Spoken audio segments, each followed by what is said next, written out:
It's kind of like Kids on Bikes. See. Alright, let's go. I need to open Shabama's thingy that Shabama sent me a long time ago. Balupa. There it is. I have a little, you gotta do your derby stream. Well, you gotta do it tomorrow then. Boo boo. Like, I got some stuff about derby, but I'm like, you know what? Yes, teach me. Teach me your ways, senpai. Okay, and why is this... Oh, now the game is working. Okay, cool. Good to know. Ah! Ganjin is about to duck back into engineering when you approach. She winces and shields her eyes from the sun. She looks at you miserably, and you notice that her right eye is glowing faintly. Damn. It's my new holo eye implant, Tank says. Its ghostly glow snaps in and out of existence as she blinks. I seem to be experiencing some unpleasant side effect from it, similar to that of an ocular migraine, Tank confesses. Instance warned me that this level of visual information can be difficult for the human brain to comprehend at first. You agree to follow her into engineering to get out of the sun. It is similar to holopalm, she explains, still holding her forehead and squinting, but with infinitely large screen because it projects it directly into the oculus. It used to belong to Dr. Instance, but she passed it down to me to help with my work. I'm sure you'll get used to it. Tang says her jaw and nods determined. I know, I will. It's only pain. It's more than an implant. Tang continues as you follow her into medbay labs. Holo eyes are on the very forefront of human augmentation. They represent the next steps towards ascending as a species. She touches her red scar where the holopalm used to be. No more clunky screens, no privacy concerns. Elegant, integrated design.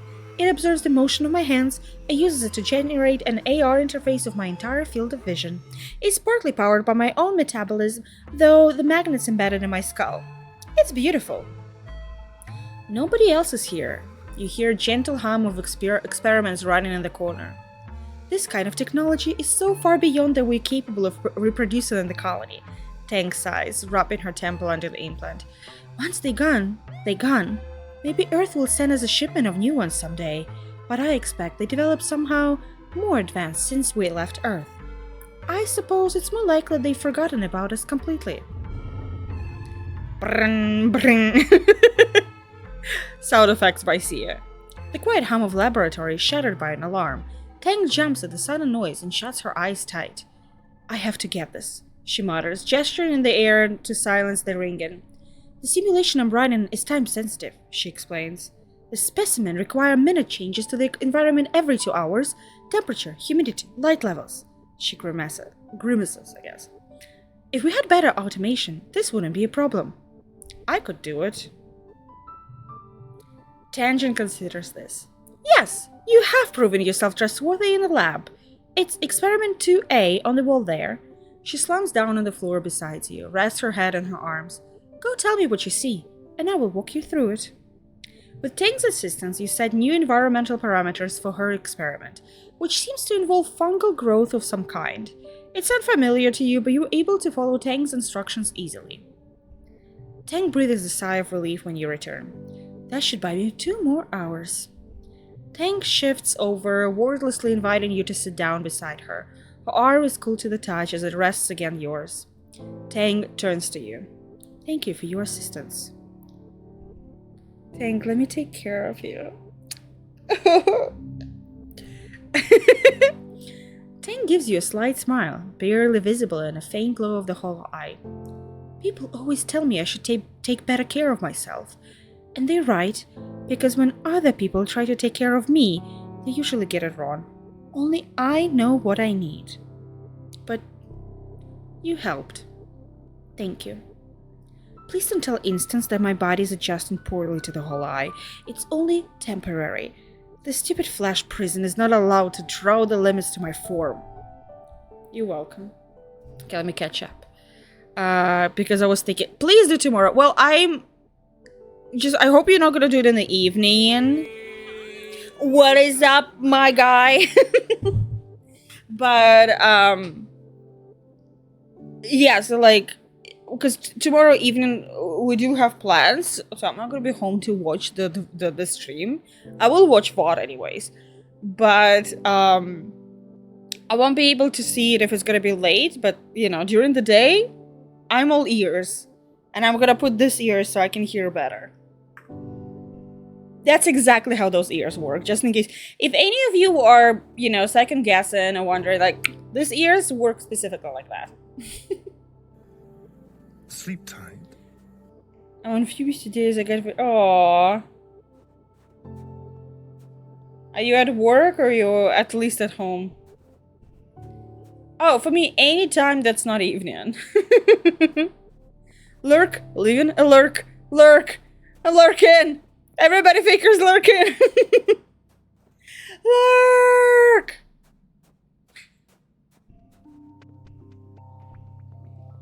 Lurk, lurk, lurk, lurk, lurk. From now on, that's the only way you guys can announce that you're lurking, just so you know. You are at work. Oof. Oof. Okay. That's one. That's how close I am with Tang. Okay, 74 of 100. We get in there. And by there, I mean... okay. Let's get biology.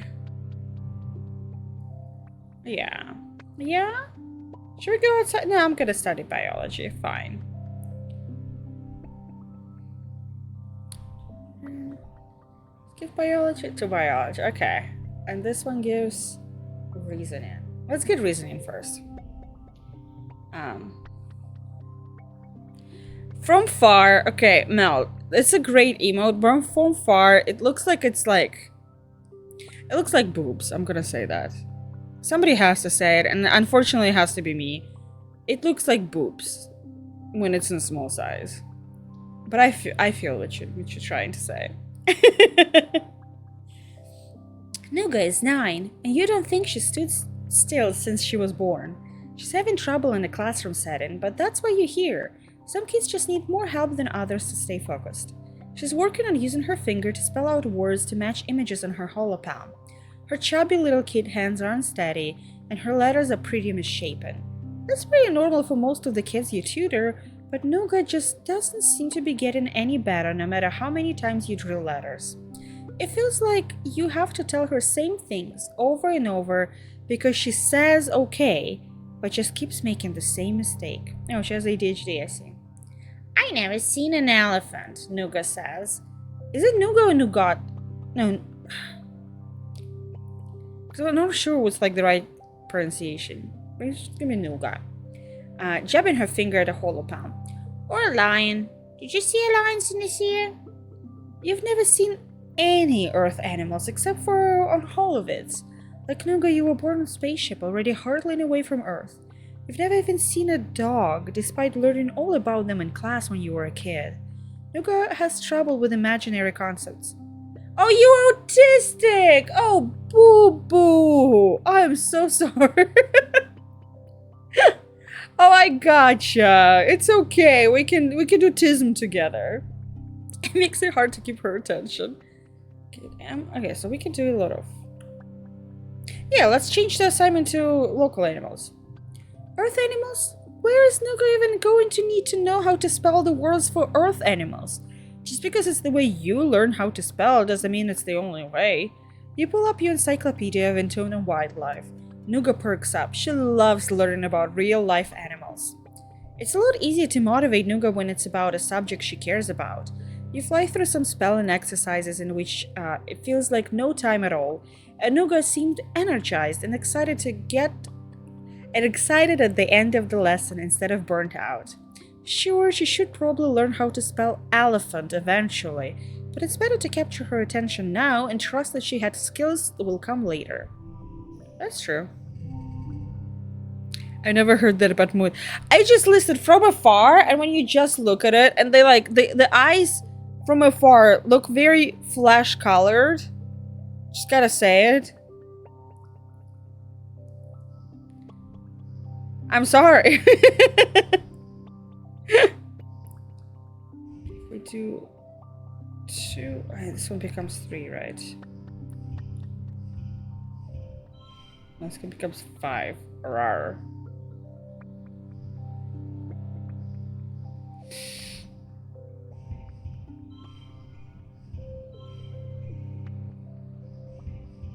It is a win, but like, let me see what I can do. Let me try to make it better, okay? +1, 2, and 4. Okay.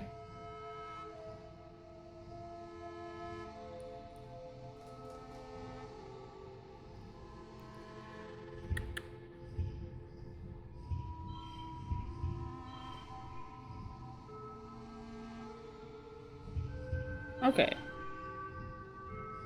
Now we have all 3s. Okay.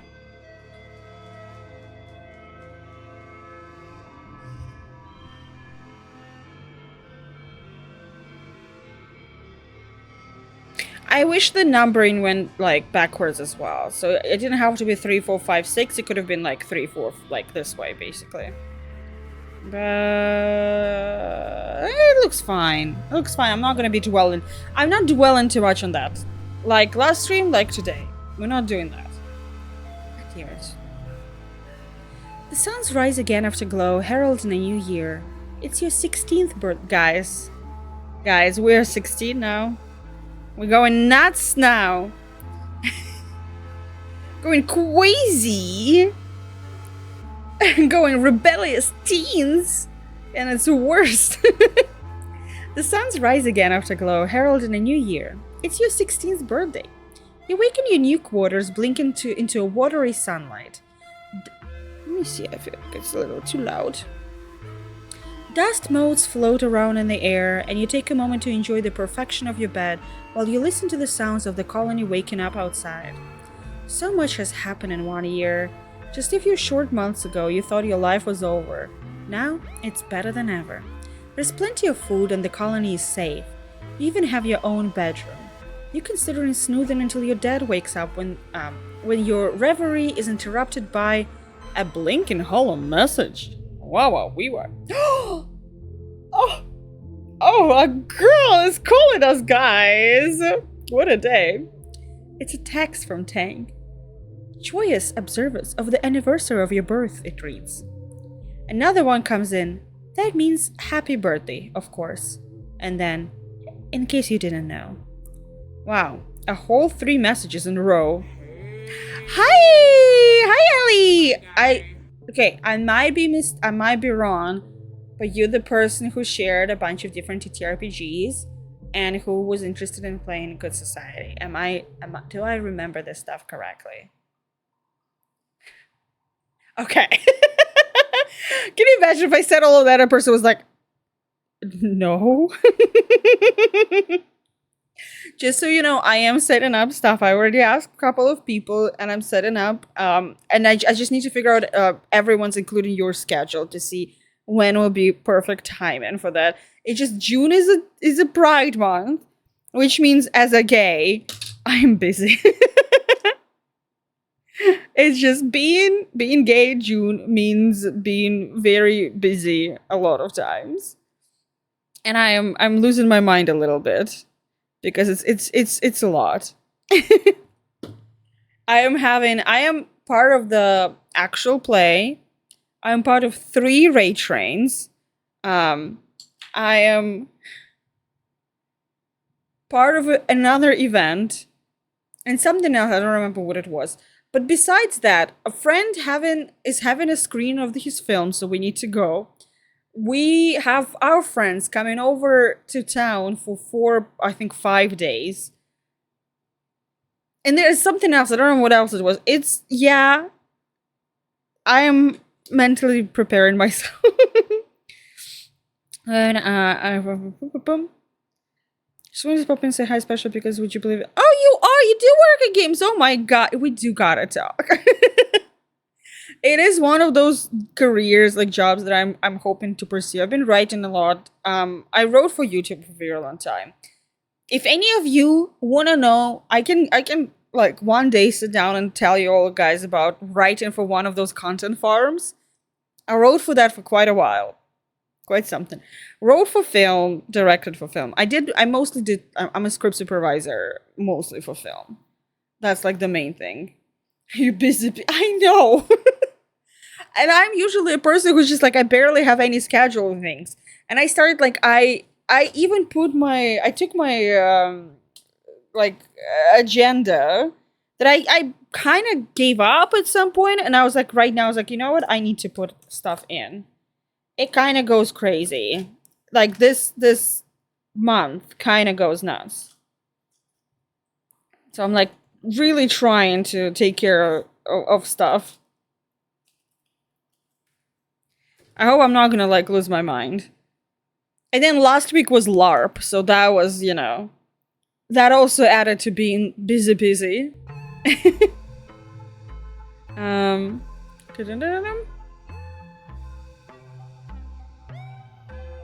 I was like catching up. Okay. And then, in case you didn't know, wow, a whole 3 messages in a row from Tangent. She's pretty gushy that's pretty gushy for her. Scrolling your own, god damn it. Brain. There we go. Scrolling your other messages, you see some gossip about Cal and Tammy. They are dating, let's fucking go. Apparently they dated now. Whoa. You check their relationship status and profiles, and yeah, both of them have changed to in relationship. Your dad wakes up shortly after that, and you order up your traditional birthday breakfast feast. He gives you a big squishy hug. I swear to God, if next thing I'm gonna find out that Tang and Mars are dating, I'm rage quitting this game. No. This game hates me personally, officially. Your dad wakes up shortly after that, and you order up your traditional birthday breakfast feast. He gives you a big squishy hug and tells you he's proud of you. Oh, nothing else? No gifts? Nothing? Assholes.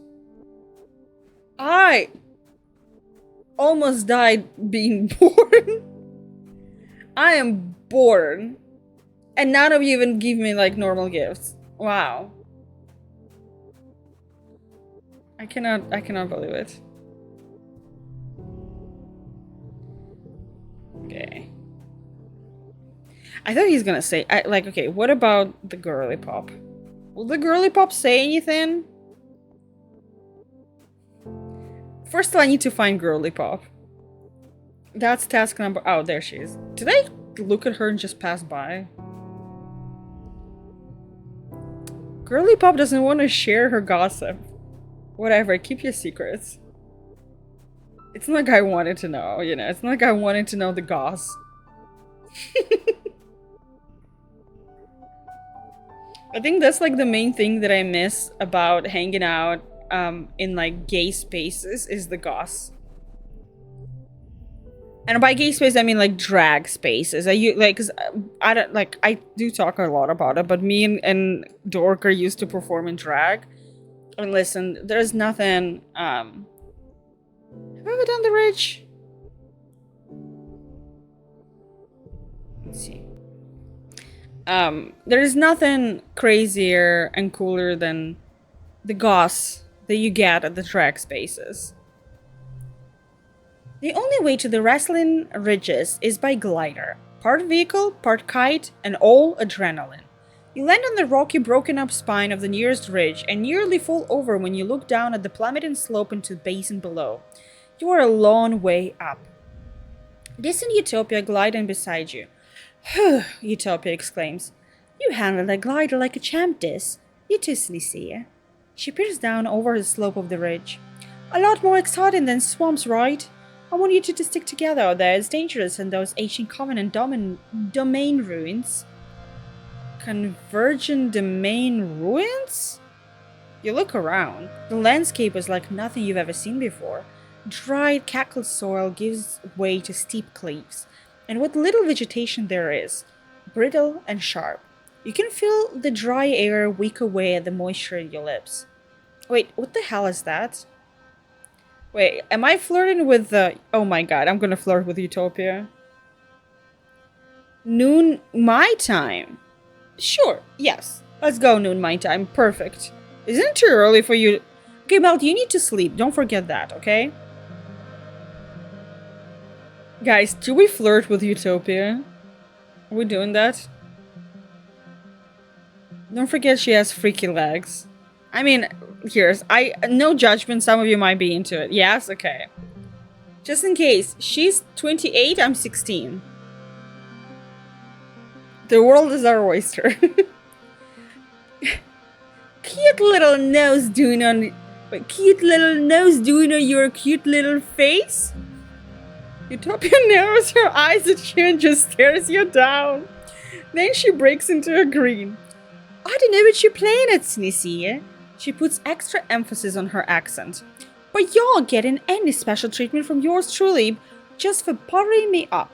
You'll have your put your weight, just like the rest of surveyors here. Now go on, kid. Try not to fall off a cliff. Is it 2 p.m.? Yes, it is 2 p.m. your time. Okay, true. Yes, then it's perfect.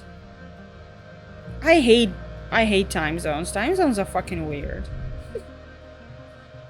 You haven't been down into the deepest crevices. I'm sorry, I do apologize for this. Also, really quickly, guys, today is like, I think, last day to claim your tickets for the giveaway. Everybody's welcome to join the giveaway. The giveaway. In the giveaway, we give away Kingdom to Crowns and What Remains of Edith Finch. I understand when you're going to open it, you're going to see that right now we have 69 tickets purchased. And some of you might feel a little apprehensive about buying more tickets. But it's okay. This moment will forever live in my heart. That we had the moment of having 69 tickets. But y'all, like a lot of you have a lot of points. So if you want to get more, like if you want to get tickets for those points, feel free to do that. Because the games we're giving away this month are really good. Some of my favorites. Utopia says the air is so thick and still that you cannot even see your glider down here. At least one thing survives in the haze though. If you take a break for lunch one day, you can see flickers of silver dart in and out of fog like ripples of light on a lake. As you unpack your tiffin box, the silver flashes come out of the fog and begin to surround you. The animals, eyeless, almost translucent creatures about the length of your arm, trailing meters-long tentacles behind them. Their mournful hooting is magical and strange. You look them up on your holopalm. Oh!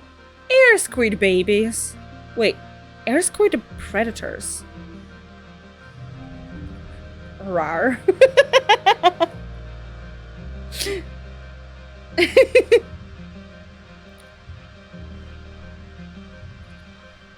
Okay.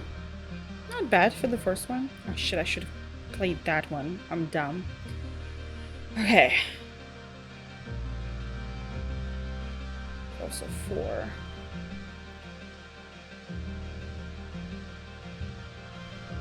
And this one I'm gonna have 30 left. Yeah, I can do that. 30 is not bad. 5, 4, 3, 2, 1. Okay, that just makes it all 1. Okay.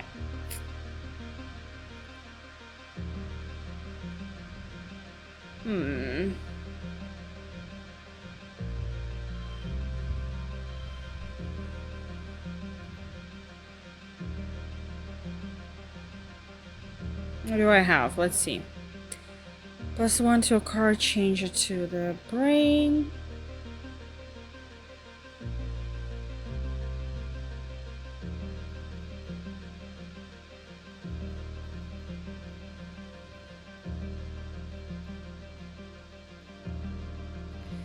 If I do this...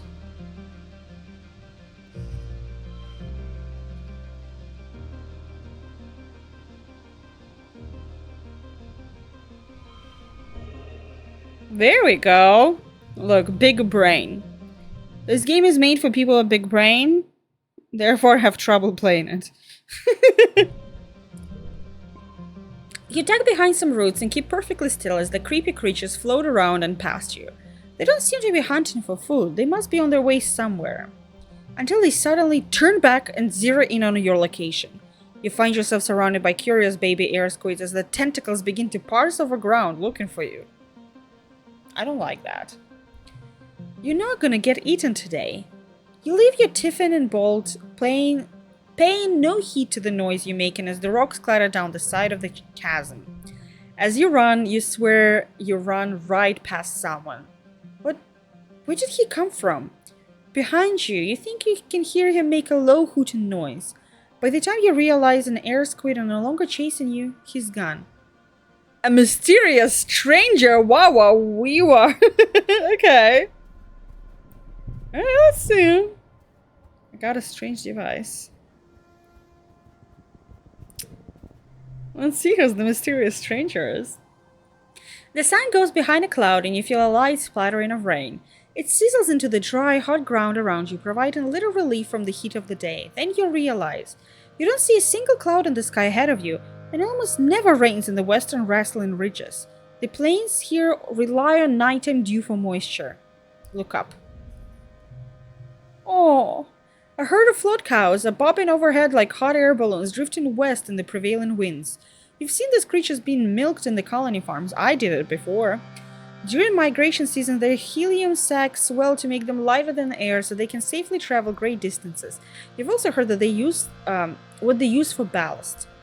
That wasn't raid at all. That was float cow piss! You're trying to dodge another shower. I would even say golden shower. But it splatters down on you, soaking your head and shoulders. Ugh, gross. At least the heat makes it evaporate quickly. Oh, who cares? Got a little piss. Nothing scary. Look. A beautiful little locust lands on your arm. It calmly washes its face with its forearms. Aww. And vibrates its wings like it's cooling off. Oh, poor little guy is all alone. Let's befriend him. I didn't even think about it twice. I was like, yes, we're befriending him. Yes. 2,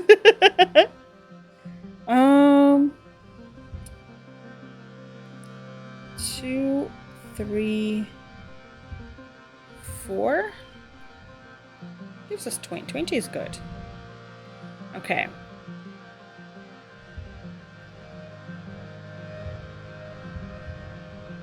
5 and 5. Okay. Yeah. Okay. We need just a little bit more. So if I do 1, 2, 3, 4.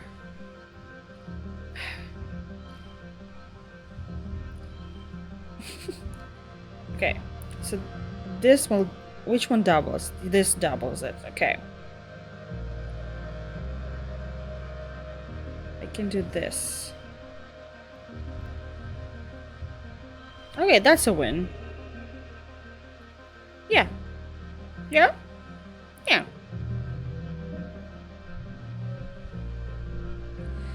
You look it up on your holopalm. It's Mask Wing, named because when it's frightened, it opens its wings all the way and flips them forward, making it look like a grimacing manticore. Scary.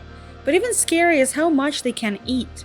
They usually eat leafy plant matter, but they're not above eating fabric, wood, hair, or even skin. They swarm in dust and in hot places like ridges.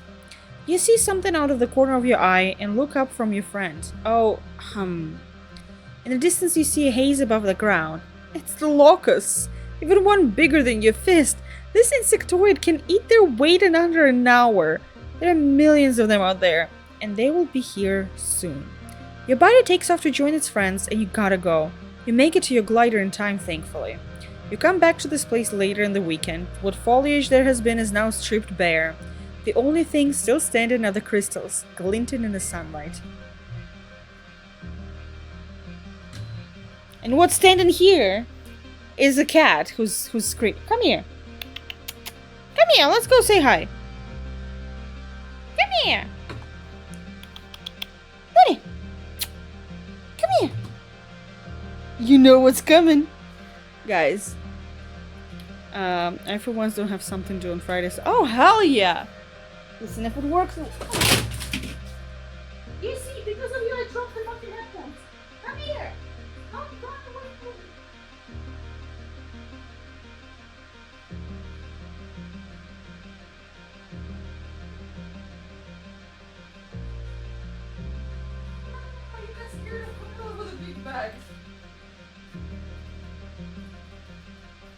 Guys, we have a special guest on stream.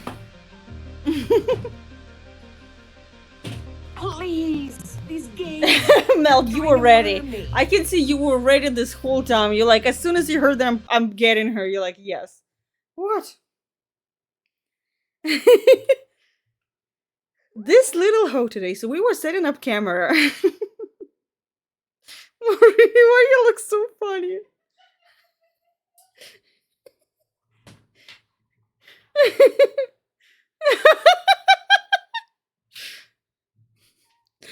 You look drunk. What? So this little creature, as we were setting up cameras outside,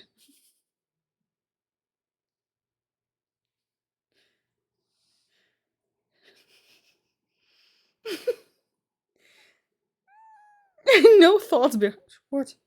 No thoughts behind those eyes. As we were setting up the cameras outside, she was like, "Oh, what are you guys doing?" Like basically like watching us this whole time. So we're like, "Fine, calm down."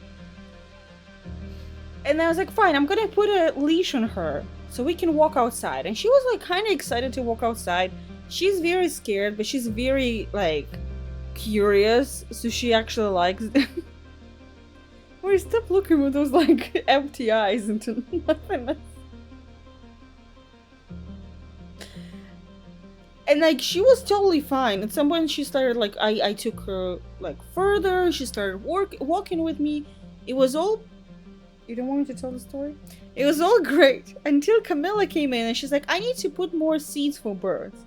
And Camilla turns around the corner with a big fucking seed bag. And Maury sees her. And I don't think she had a time to like really comprehend that it was Camilla. All she saw is a person with something big. And the way she got terrified, and she like just bolted home, and I took her. I held her. I was like, "Come on, it's fine." You know, I held her up. I was like, "It's okay. Nothing's happening. You're all fine. This is Camilla. This is not somebody." She was still screaming. Then I showed her birds, and she was like, "Oh, birds. Oh yeah."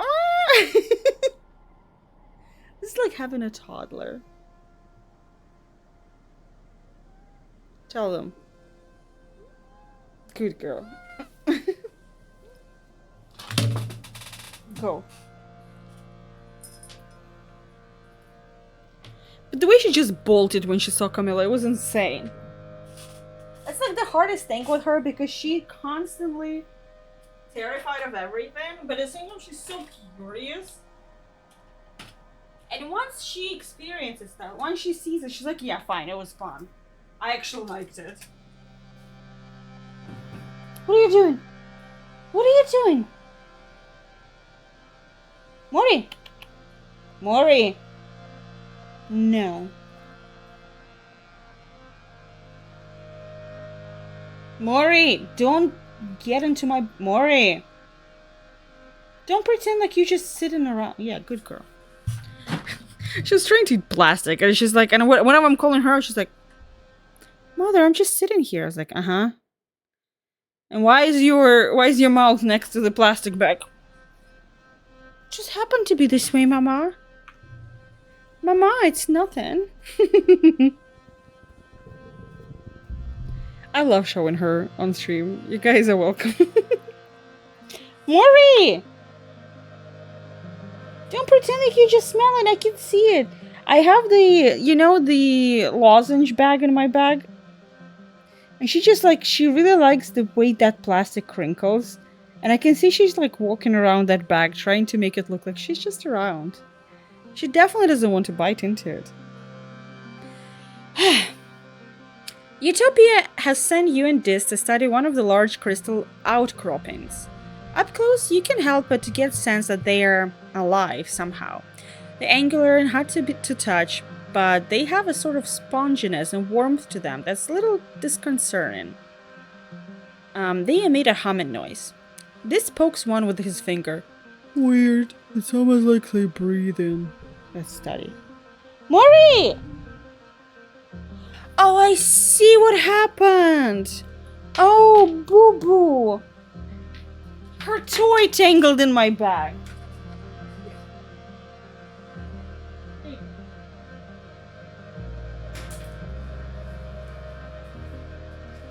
God.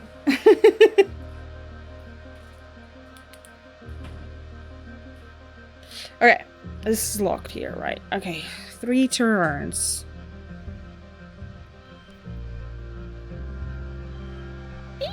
No.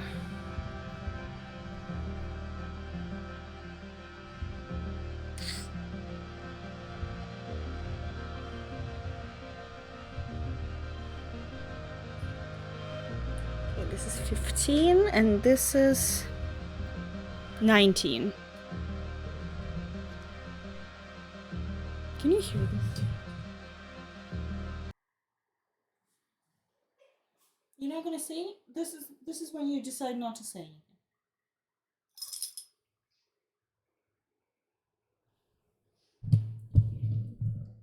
We could have been rich, Maury, by posting you on Instagram. But you get so shy as soon as the camera shows up. This is unfair. Just gotta say it, it's unfair. Oh, this one gives 2, 3, 4. Oh my god, I'm not gonna win this one. Because of this bullshit here.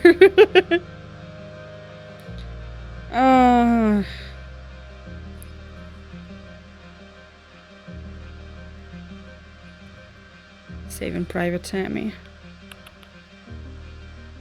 Fuck. Okay. Now it becomes 4. Wish I had 1. Do I have like plus? I do have +1. Oh my god. So this way. Give me 1, 2, 3, 4. And it just gives us 18. You know what? Whatever.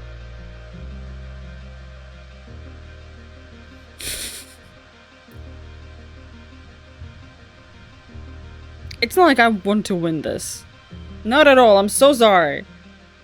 It's okay. I'm an adult. I don't need to be upset about it. How long do you have left of your workday? It's gonna be 20.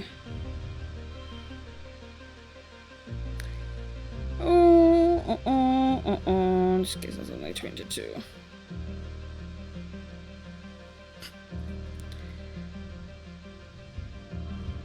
$24. This doesn't give us... it does give extra bonus. Okay, fine.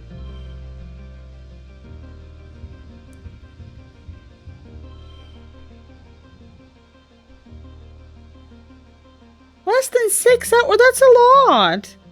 What do you mean less than 6 hours? Oh no. But you can say like less than 3 hours. Well, fuck.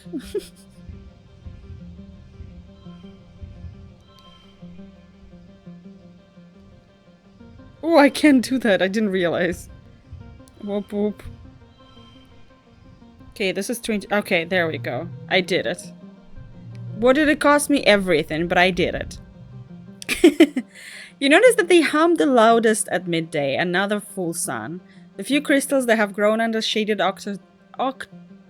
outcroppings, blah, are less vibrant than the others. They kind of look like convergent domain. Kind of look like convergent domain tag, don't they? Like the organic obsidian or the crystals embedded in the roots. Try a prudent one. They did have roots, and they're really tough. You dig around the base of one and expose them so you can see, and they're made of the same glass, but rough and frosted, and warm. Much warmer than the surrounding soil. The roots go down deeper than you can dig. You won't be able to remove one without breaking it. Try blocking out Crystal's sun. On a hunch, you cover up some of the ferns. After an hour, it stops vibrating. Something deep inside it has gone dormant. The crystal turns clear, and the ones that were shadowed naturally. When you remove the fronds, its color returns. Oh, so it's like photosynthesis, but it's not a plant, right? Fine, I'm gonna break one. You wiggle one of the crystals like a loose tooth. Wiggle, wiggle, wiggle. Boom. You're thrown by explosion? When the dust settles and you brush off the shards of the warm crystal, you realize that some of the nearby crystals have also exploded. Are they connected underground? Yeah, I know a mycorrhizal network when I see one. They're alive, like fungus, but also kind of artificial, like they converge in the main buildings. I bet they were used to harvest energy from sunlight, like living solar panels. I wonder if they've been growing wild this whole time, or they still power something. Wait, are you okay, Sinisia? You dust yourself off and scribble excitedly in your survey notes. It's an important scientific discovery. You're too worn out, blah, blah, blah, yeah. I started out 2 hours ago. Okay, fine, makes sense, but still. You're talking like you're so tired that that's why I'm like, oh yeah, you probably have like a couple of hours left, not 6. Hey, at least I can entertain you for like next 2 hours or so. I don't know, like, you need to find something else for 4 hours after that, but at least I can do something right now. Let's see. Okay, I can relax in the lounge. And, wait, where else can I relax? Let's see. Can I still relax at the wall?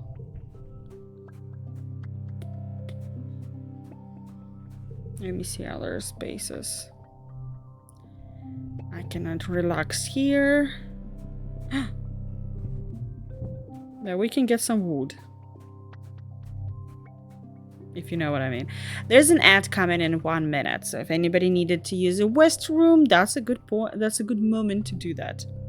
Yes, okay, let's go. You say hello to this, who appears to also have chosen to blow off work and just relax, but he just frowns and moves to a different spot. He must want to be alone. Fine. You didn't want to hang out with him anyway. Let's see. I'm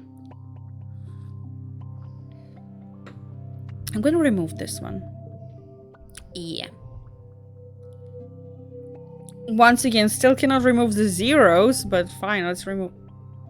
I got scared. It turned red so randomly that for some reason I thought it was like poisonous fog or something. It is early pollen. Early pollen, Rex's birthday. Rex is this boy. Correct? No, this is Vase. Who's Rex? Did we not meet Rex? No, we met. Oh, Rex is the furry boy. Where's the furry boy? Guys, look at them standing next to each other. Oh, look at them. How cute. I wish Bama was here to see that if they finally together. Okay, let's go. Let's go, furry boy. Rex watches you approach with a cautious look.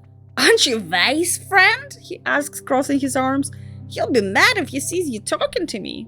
Got you pressed. I need to learn how to do the anime protagonist voice. Logs and cake, okay? Logs, it is. You know, the Naruto voice. Oh, Rex howls with the happiest as he takes the mushwood from you. You remembered my birthday? It brought me the perfect stick for my collection. You're welcome, furry boy. Okay. Organizing perception. Organizing persuasion. Well, that's gonna be after reasoning. His name Rex, his mutation is... Well, yeah. Doggy ears. I don't understand what's your problem. He's a furry. Let's be honest here.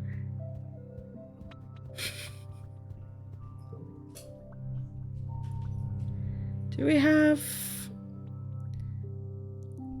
It's funny because for me, Rex, there was a TV show, I would say, in the... well, in Russia they showed it in 2000s. I think it was like from the 90s, actually. I think it's German.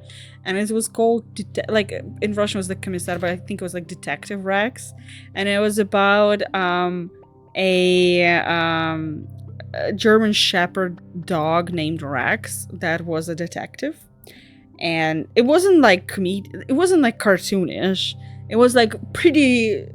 a little comedic, but it was like kind of serious, you know. live action stuff. And that's why when his name is Rex, all I can think about is that German Shepherd. There. Need just a little bit more reasoning. You're heading back to your quarters at the end of the day, and as you pass by the Mad Bay, you hear shouts and scrabbling from within. Several surveyors have come back with serious wounds, not the usual broken limbs and sunstroke. One of them is holding a towel to her own leg, staunching blood flow from a massive animal bite. Another looks nearly blinded from acid. It looks like chaos in here. Let's help. Слушай, я Мухтара никогда не смотрела. Also, hi! А я и Комиссара Рекса не смотрела. Не знаю, для меня оно как-то... Я не люблю все вот эти вот собачьи дела. Я собак очень люблю, всю жизнь обожала, но вот эти вот шоу... Я вообще не люблю, наверное, детективные шоу. I think mostly that. I'm not a biggest fan of detective stuff and detective shows. Specifically in a big reason because there was so many of them. Russians absolutely... like, Russian older generation, Gen X, absolutely obsessed with detective stories. So I had it way too much around me for a very long time. So I'm like, I've had enough. I had my fair share. I got +2 biology. Gosh, it's a good thing you were here. Triaging and getting the most badly wounded in the mad bats is difficult, and the others need traditional medical attention while they wait. It's hectic, stressful work, but you're able to keep your head and provide assistance. Good work in there, Sinisia. Chief Engineer Instant says, you know... Yeah, I have a cat going... Oh, okay, I'm gonna hydrate, fine. I have my Fenley cup. With a little... ghost with the most.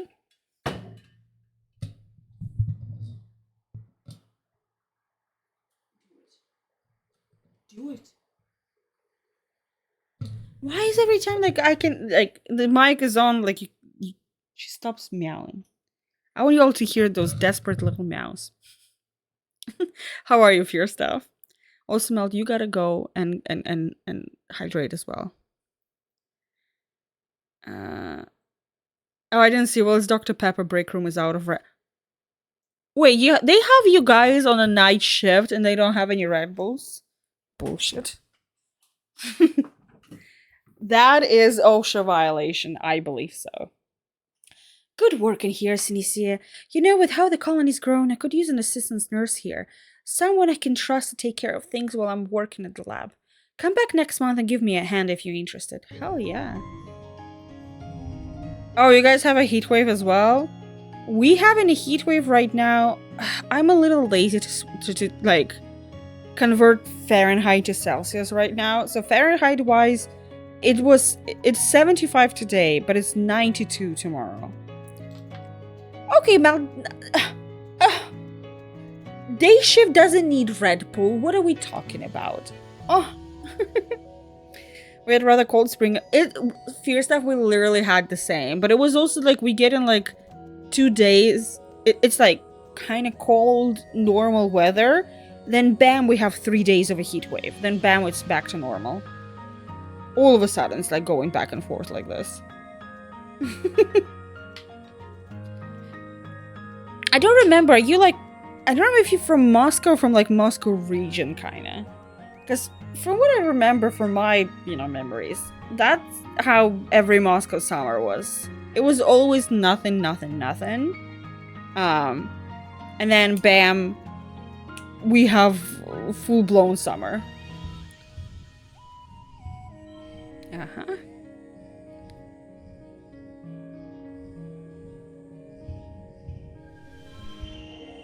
Super gold. Fuck yeah. Okay. Far from it? Oh, interesting.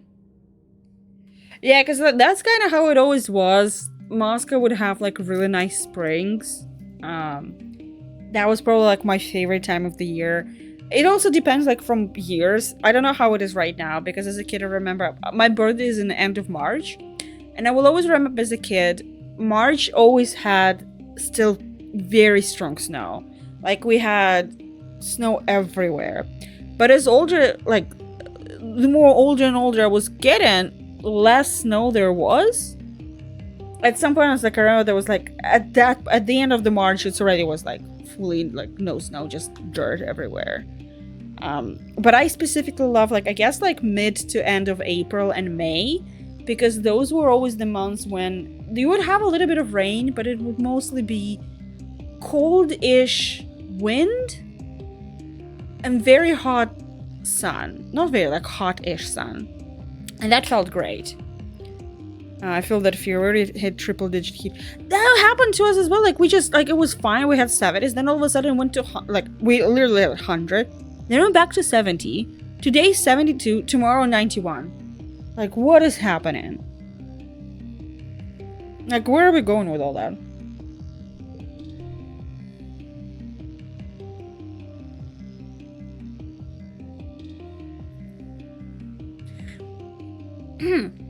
You're woken by the buzzing of your holopound.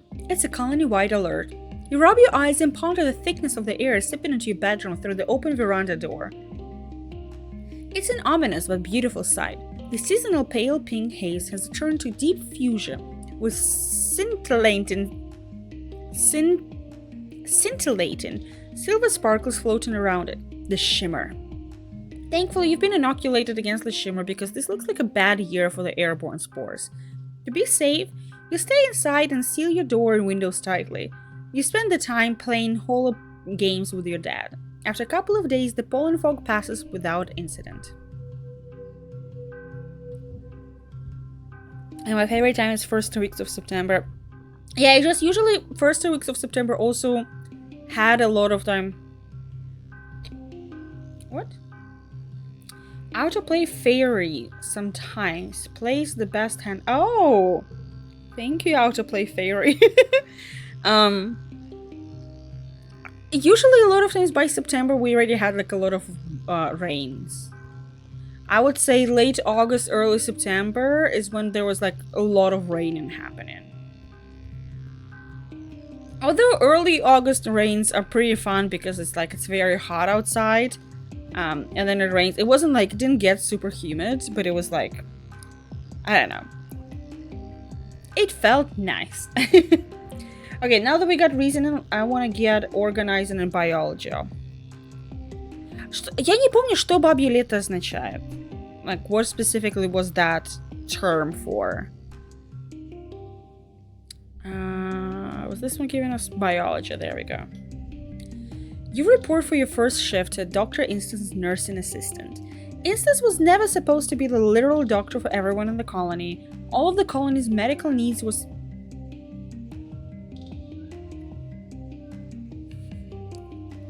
Sorry, Maury is going nuts today.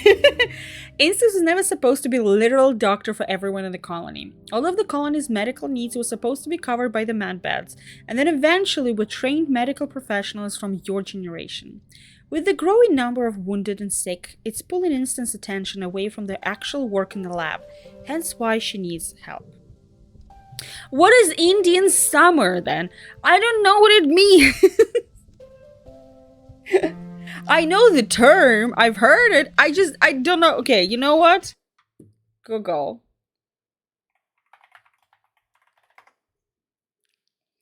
A period of unreasonably warm, dry, and pleasant weather. Unreasonably warm. A period of unseasonably warm, dry, and pleasant weather that can occur in late autumn or early winter. Okay, got it. Got it. So it's like summer weather that happens not during summer. It's funny for stuff because one of the big cultural shifts that I had was... I don't know if it's cultural, whatever, but it's like when you live somewhere, let's say like Russia, for example, or Moscow specifically. When you live there... You may need to upgrade your PC for this game. For which game? Oh, let me tell you something about upgrading your PC. Oh my god, you guys gonna die. But first of all, like, one of the things, when you live in a place that has like a lot of seasons, and specifically very like distinct seasons, you're kind of looking forward to summer. I remember as a kid in Russia, like waiting all the time. Like, it's not even because it's like summer vacation, but because it's kind of like nothing is happening. And then you have summer, and it's like it's good weather all the time. There's so much happening. There's like events happening all the time in the city, you know. Things just happen. It was like that's how summer was. And then you move here, and you live in a desert, and there are no seasons, and you dread summer. Because the only season you have is unreasonably, if the other one was unseason, no, this is unreasonably hot weather. When for a couple of weeks, or maybe sometimes month, you just want to die.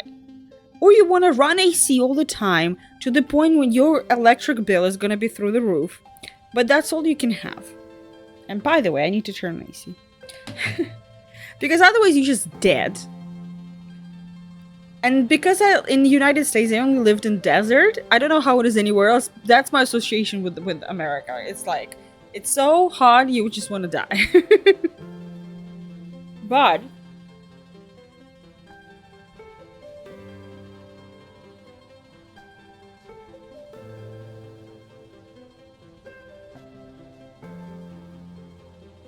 I do apologize.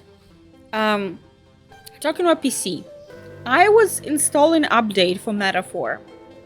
And my Metaphor is on my disk D. On an SSD. And it was going super slow. And I know that the D was going very, very slow for a very long time. So I downloaded a bunch of software to check the speed of my solid state drive of my memory. I right now want to run a contest among you guys. I want you all to guess what was the speed that I got. It's supposed to be in thousands. Like I think it was supposed to be like 3,000 megabyte per second of writing speed. I want just the number. How many megabytes per second do you think my SSD is at right now? Because the number might be shocking. Just, reading speed was in... Let me see. My reading speed was around 1,000, I think.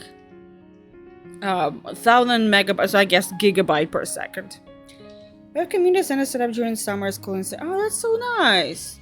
That is actually very nice. But also, like, you just go there for a few hours and that's it. You can't really do anything besides that. I don't know. 150? Ha! It was 7. My writing speed on my solid state drive, not hard drive, solid state, is 7. It used to be a couple of thousand. I think it was used to be 3,000. I was like, it explains it. It explains why it's so fucking slow. It explains why if I have a game on my disk D, updating it through Steam takes hours. It might be the patch might be 100 megabytes. It will take me 4 hours to upgrade the game. I bought that solid state a year ago. And it already failed. Thankfully I have that money that on Ko-Fi was like, I was thinking 5. Well, you went not far. It was 7. I spent the whole evening on that, and I was like checking it and figuring it out, and I was like, oh, it's dead. The solid state is dead. Thankfully, I don't have anything there specific. I have just games. And thankfully, I have money that was donated on Ko-Fi, which was donated to go on a video, like on the VGA. But now I will need to get this. Thankfully, it's not super expensive, but still. I was bummed out. I'm not gonna lie. I was bummed. I was like, great. And it's funny because it's the same one that Camilla has, and she's been having, like, that computer has it for like 4 or 5 years. Mine, dead. A year, and it's gone. Adam? I'm a doctor, not a physician. Instance grumbles as she swipes through her holopalm to give you access to the metabase systems. I can study the local xenofauna so it stops killing us, or I can treat burns and upset tummies. I can't do both. There, she says as the haptics on your holopalm pulse. You should have access. Now, don't bother me for anything less than a cranial bleed. It's a med bed, not a jar of leeches. Just follow the instructions and push the right buttons. Do you need something? Ask Congruence. Congruence beams at you from her holo monitor. Can you handle that? I can handle anything, ma'am. That's the spirit, Congruence chirps. It's you and me, Sinicia. High five. You gently boink Congruence panel with your open palm, and she laughs. There are no patients today, so you're going to brush up on your first aid training. Every colonist gets first aid training starting in the early teens.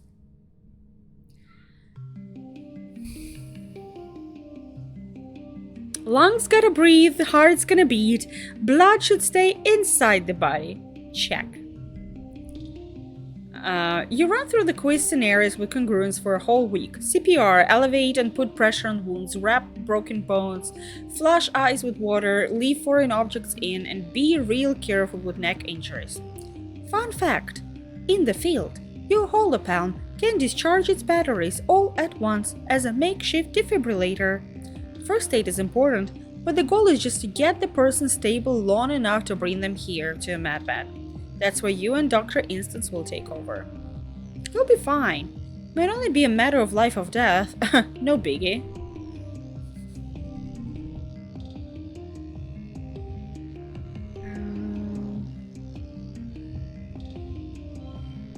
I don't have 5. Rawr. Sad day.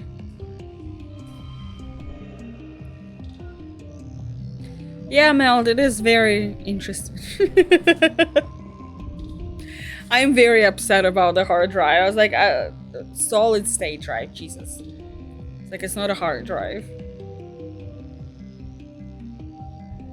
Oh, fuck, I forgot. Oh, okay, nobody. Okay, late pollen. Tammy likes yellow flowers. Okay, Tammy. Tammy Brown. Oh! Collectibles respawn faster and most slots are filled. Ooh! Fuck yeah, now we need to get organized. And Tammy is working on blocking out a colorful baby quilt. She looks up at you as you approach. Do you like it? She asks. The colors are supposed to represent the 5 seasons of Vintuna. She looks back down at it and sighs. Someone will be allowed to have a baby soon. Yo, girl, I think you should talk to the boy first. Yellow flower. Flowers on my birthday. Groundbreaking. She gives you a hug.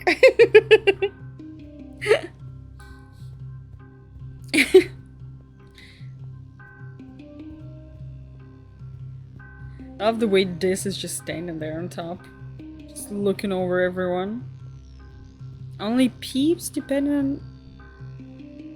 Ah, peeps depending... Gotcha. I thought only peeps. Depending where you live. I'm like, huh? Like, am I not getting something?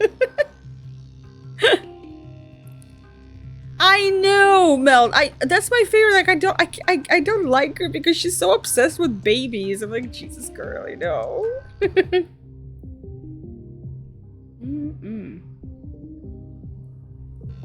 Okay. I don't remember if anything here gives us organizing. +2 organizing, +2 organizing. Oh, let's go.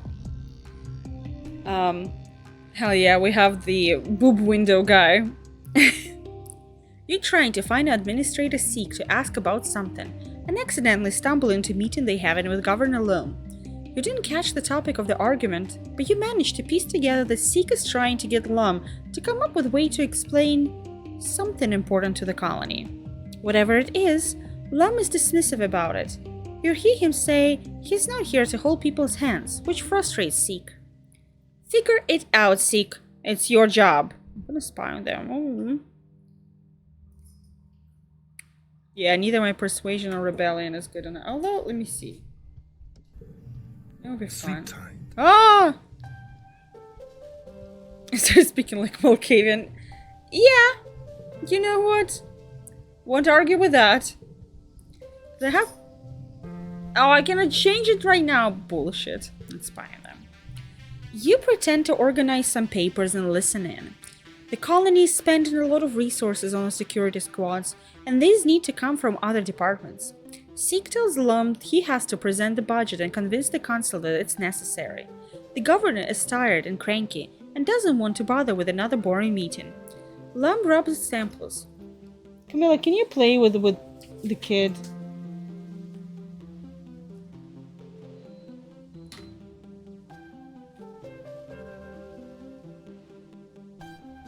What?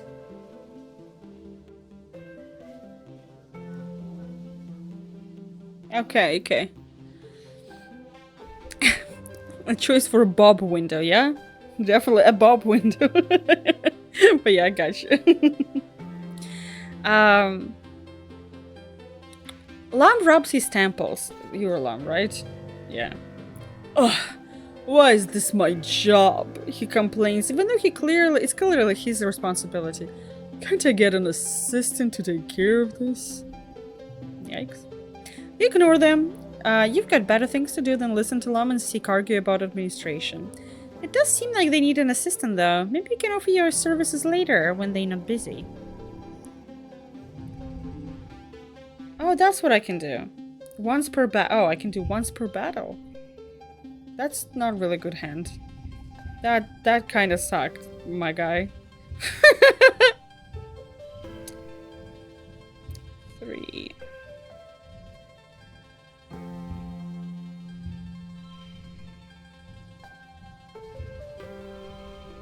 Bam.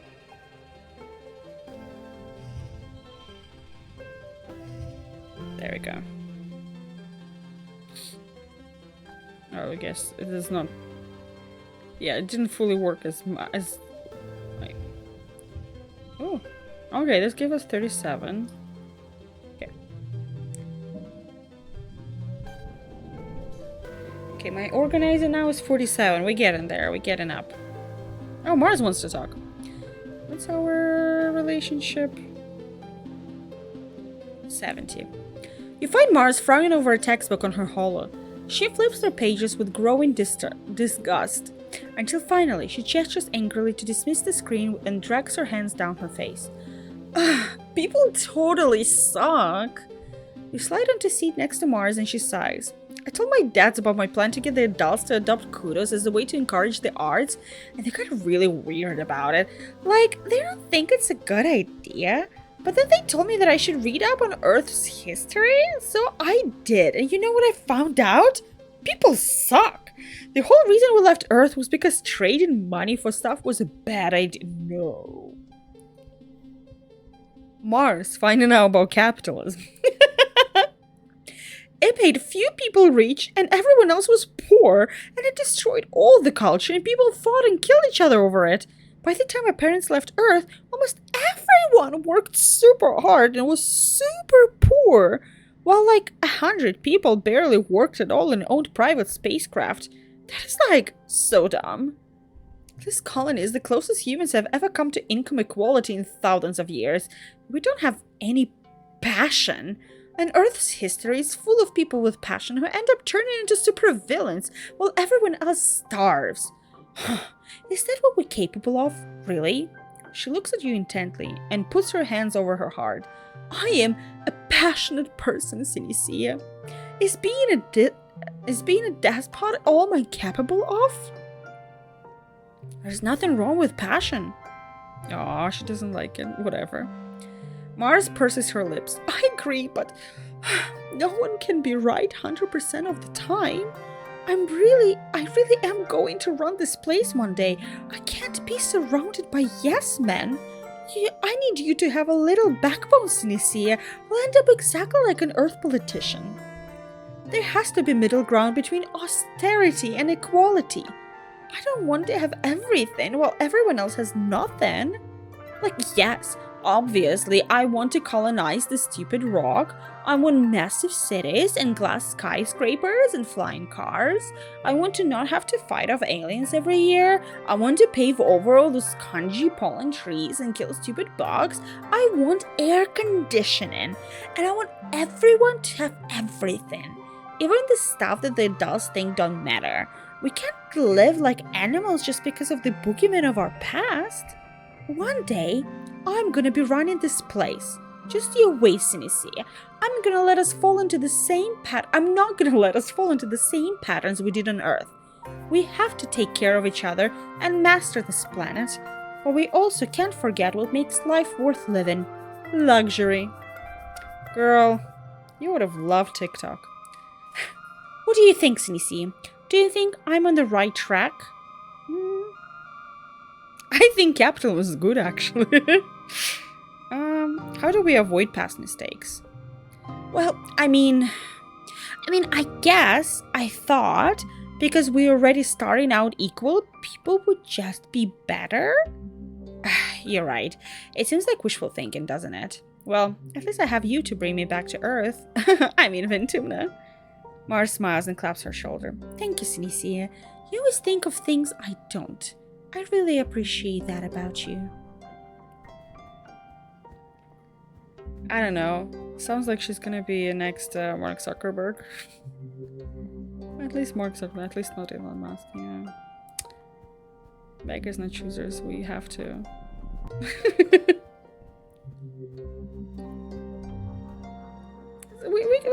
we gotta remember that, you know, there's always worse options.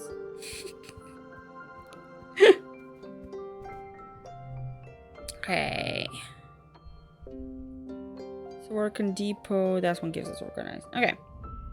You're working with Mars when depot order comes through on your holopalm for 10 batteries for Crash. You're busy packaging up another order, so you send it over to the holopalm. Despite her constant complaining about how boring and beneath her this job is, Mars is very good at it. She finds a way to do things faster and more efficiently, and she hardly ever makes mistakes. Which is why you're surprised when you get the order from Nanoprinter and find 15 batteries? You check requisition again. Wait, it says 15 batteries now.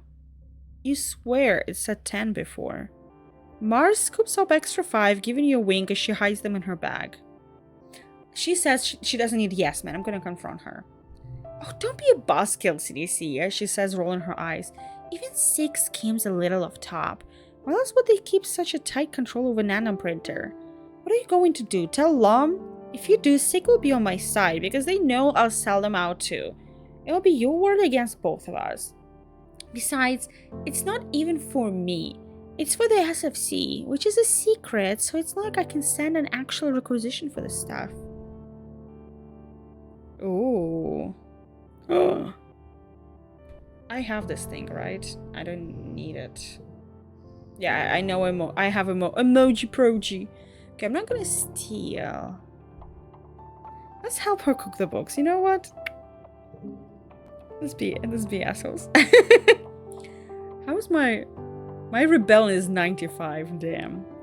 Mars' deception was pretty good. You only caught it because you happened to see requisition first, and you happened to put it back in the queue for Mars to pick up, and you happened to be the one who backed it up.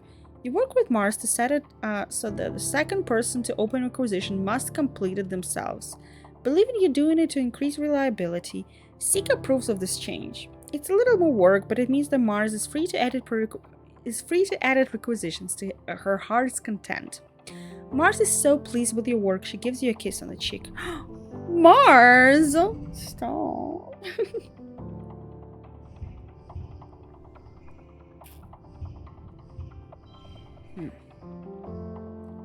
Oh. But why is it... Wait. Oh, it's the middle gets +2. Okay, I see. I was like, excuse me. Okay, do I have 2? 8, 4, 5, 6, 3, 2. Let's go.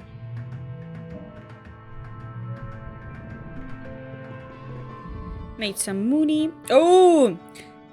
Oh my god, I just saw the art. It's It's Vintumnalia! Everyone is in high spirits as you decorate the colony square. The great tables are piled high with food, groaning under the weight of heaps of roasted and steamed vegetables, barbecued meat, stews, carafes of mulled cider, and cakes dripping with frozen and sugar bug syrup. You gather the colony square for usual speeches. Lum takes the stage to fanfare and applause. Hello, people of Vintumna. Happy Vintumnalia. He takes a big theatrical breath. Do you smell that? That's the smell of victory. We humans have secured a hold on our planet, and now it's time to celebrate. Lamb gestures to the sagging feast tables. Eat, drink, and be merry. After council members each give their annual reports, everyone starts clearing the square to set up the Vintumnalia games. You feel the pulse of a new hollow message in your palm and you open it to read. Happy Vintumnalia. There's a present for you on the table. XOXO, your secret admirer. I got a secret admirer? Oh my god. You rush over to the feast table and spot a wrapped present and among the roasted vegetables. Whoa, you have a secret admirer? You unwrap the present. It's a data band. You snap it on your wrist and put it on your hollow palm. It's full of all your favorite songs, videos, shows, and games. A collection curated by someone who must really know you. Now you'll always have your media with you even if your net goes down, including all your favorite episodes of Rise and Fall of Sanctuary Moon. Nice. You search the hollow palm for any hints as to who could have made it, but you can't find anything. You'll have to ask around, but later. The games are about to begin. You assemble with other kids to annual games. What do you choose? I got to the point where I'm too weak to even participate in anything. Okay, so we have Bake Off, we have Trivia, and we have Talent Show. And I think I want to do Talent Show.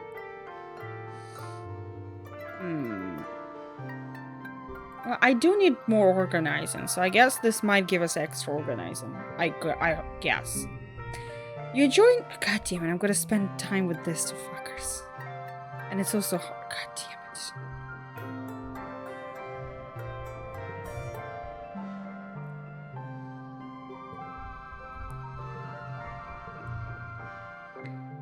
damn it. Yeah, I'm not gonna do that.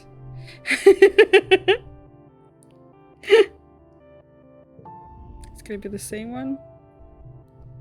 Confront her, help her cook the books, get to work. I don't want to spend time with those two fuckers. No offense to anyone. Like all offense, but like no offense.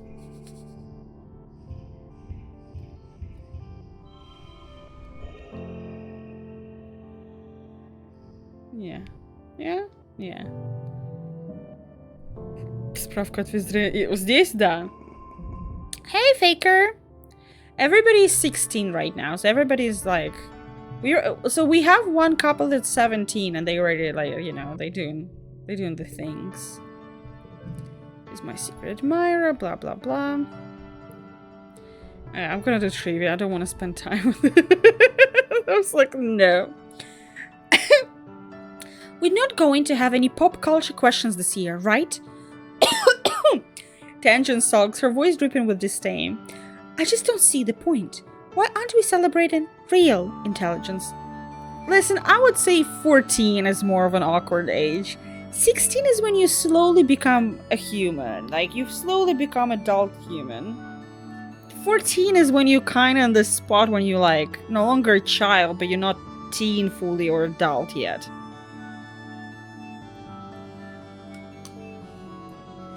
It's trivia time!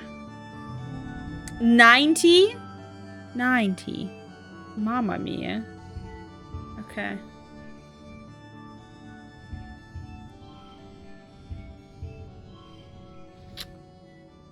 Okay. Yeah. Sure.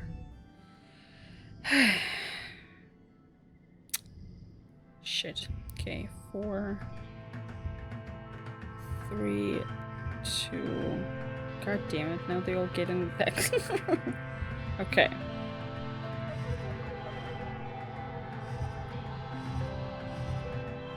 Okay. Oh my god, no way I'm actually gonna make it happen. Do I have 4? I do have 4. I do not have 3.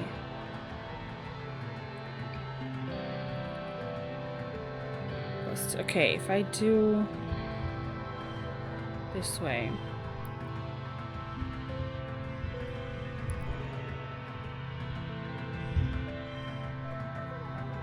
Whatever. Okay. Alright.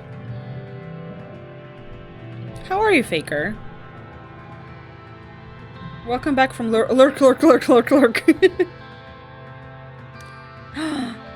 Oh, it's such a cute art! And I am a trivia champion. Gain status popular, damn. All of those hours spent watching Holovids really paid off. You nailed the pop culture questions and about half of the science and humanities ones as well. Nomi and Tangent are too specialized to beat you, trivia star. That's me. After festives, everyone descends on the feast. You heap your plate with more food than you can eat in 3 sittings. With all the food is gone and the sunset has broken the heat of the day, people break out their instruments. Everyone dances well into the night. Who's my secret admirer? Ooh, who's your new streamer friend? Ho ho ho. Mars is painting her nails outside command, her head bopping along to something only she can hear through her ears speak. She shoots you a distracted smile when she sees you, gesturing to turn off the music. What's poppin', Sinicia? Someone gave you a data ban. It might be Mars. Should I ask? I'm gonna ask. Are you my secret admirer? Mars barely looks up from her manicure. What? Sinicia, if I liked you, you would know. True. You know what? You do have a point, girly. Okay, I'm gonna ask. Dang. Tangent is hard at work in the lab, entering calculations in her holopalm and frowning over a set of samples. She barely notices you enter. Hello, Sinicia, she says distractedly before going back to her work. Someone gave you the data band. Are you my secret admirer? Tangent continues to scrutinize her work, though the tips of her ears go pink. Oh! No, of course not. I would never. The whole idea of... I'm simply too busy to, It's okay, I won't tell. Tang nods, finally meeting your eye. Good. I don't want to make a big deal about it. Ooh, I can go in for a smooch, guys! That's it, we won the game. Although she's probably gonna say no. Knowing her, she doesn't like any physical... I think she's gonna say no, but I'm still gonna go for it. You're late for a kiss and Tangent takes a step back. I have to get back to work, she says and leaves the room. Wah wah. So wait, we got +2 and we immediately lost +2. We, you know... We flew too close to the sun, but listen. You missed 100% of shots you don't take. Damn, Faker. We have a modern-day philosopher in the room. You're correct, though, but... I'm not... Listen, I'm gonna go back. I have the power, so I can do that. Are you a secret admirer? It's okay, I won't tell. I'm not gonna go for a smooch. Deji seemed relieved you willing to let the matter drop and quickly go back to her work. Because I was like, I forget that she hates like any physical stuff. Yeah, we got 79. It's progressing very slowly, but it's progressing. Okay. Which season it is? Shoot. It is mid-dust. Dust mid. Nomi birthday. Okay. Fuck, I forgot that I missed the Anemone's birthday. Crystal cluster and strange... Okay, strange device to Nomi. Nomi? Oh, there you are. Nomi is doodling in their sketchbook, but looks up with a big smile as you approach. They turn off their ear speak. Hi, Sinicia, what you doing? Me? I'm just practicing drawing hands. It's really hard. All the tutorials say that everything's just made up of shapes, but I don't get it. How is this made of prism and 5 cylinders? It bends! I have a present for you.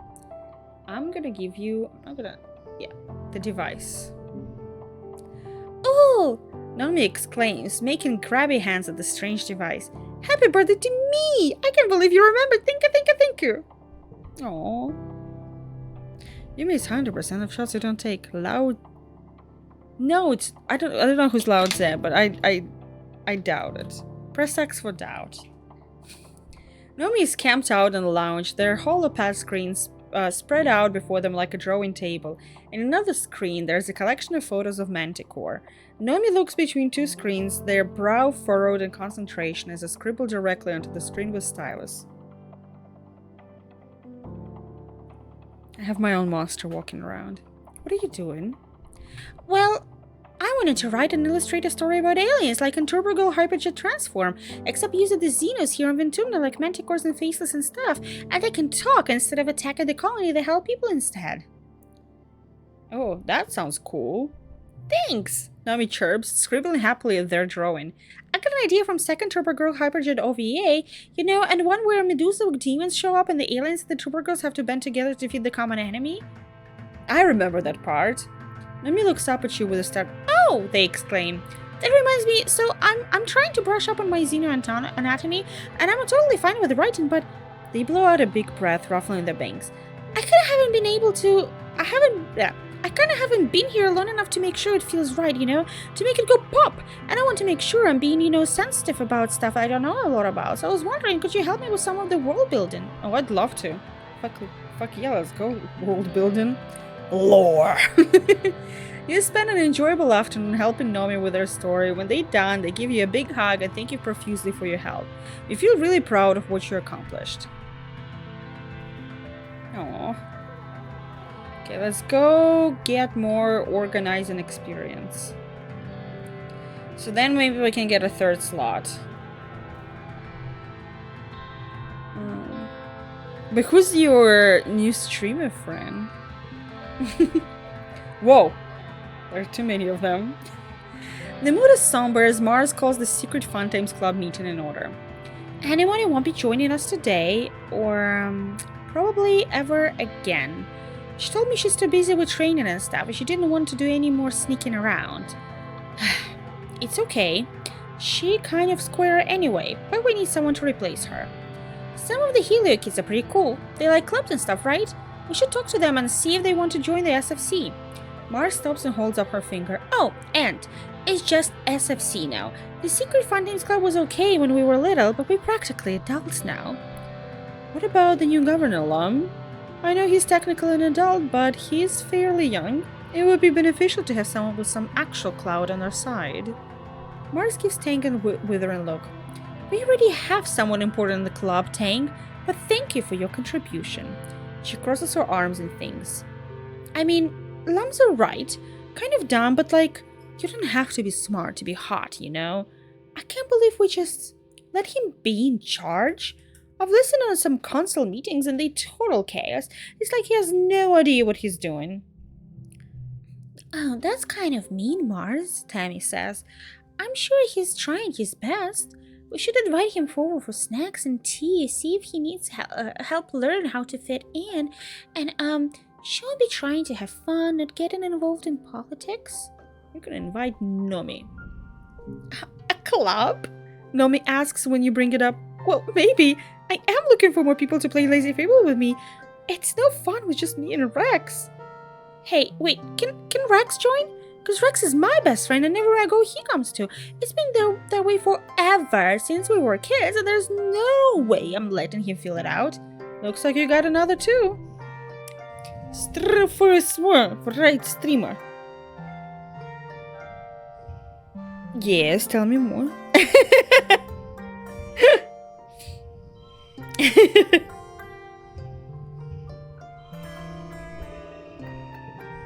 Oh, that's where we get 38.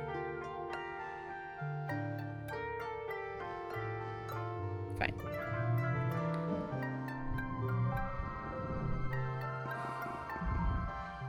Are they playing Cyberpunk? Let me guess. +3 organizer. I guess persuasion, kudos, stress. Cool. Cool. We got late dust, Cal. Baba fruit. Okay. Where's Cal? Cal.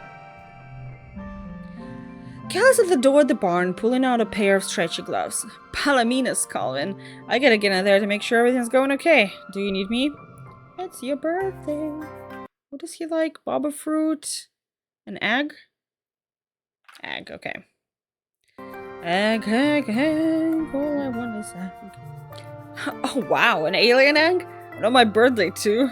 You're the best. I wonder if we can hatch it. Thank you, Sinisia. He lifts it up and scrutinizes it. Anyone is always talking about waiting to eat big old alien egg. Well, this one's not fertilized. I'll give it to you. To her. What do you mean to her? You have a girlfriend. Don't be a player. Oh.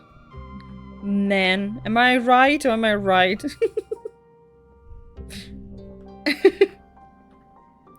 I'm trying to push them in that direction. I'm playing oh. The Cult of the Lamb is like, it's a little like on the cozy side. In like a weird way. Why am I talking to her? I don't know, does anything here get organizing? Biology reasoning. Reasoning empathy. Engineering creativity. Biology empathy. It is pretty cool. Yeah, so I was like... But yes, make them one of us. Faker, did you see the news that they said that basically the next Cyberpunk game is not like it's not gonna be just a Night City. Persuasion 60. Okay, fine. Well, you know what? Let's see if I can do it. Because right now I can. Look at me. Hi, Woke Void. Hello. I heard, but they didn't tell much because the game just went into pre-production. They just announced that they officially went into full-on pre-production. So, yeah, like I think Mike Pondsmith, right? That's his name. He announced that we're gonna go into different cities, which is like so exciting. And I also wonder which cities. And it's like, I want to know so much, but I also know that since they just went into pre-production, there's not much to know yet. You know? Who needs Crystal Palace? But I get it, yeah. It's a good place, but still. Who needs that? Let's apply to be an assistant. You overhear another meeting between Seek and Lum. It's not what you're spying. Again, it's just curious. They seem to be disagreeing on another administrative task that Lum doesn't want to do. Does he do anything around here? Figure it out, Seek. That's your job. Convince Lum you can help. You walk straight up to the two of them and declare you'd be perfect governor's assistant. You can handle all his mindless busy work, freeing Lum's up for a very important job of running the colony.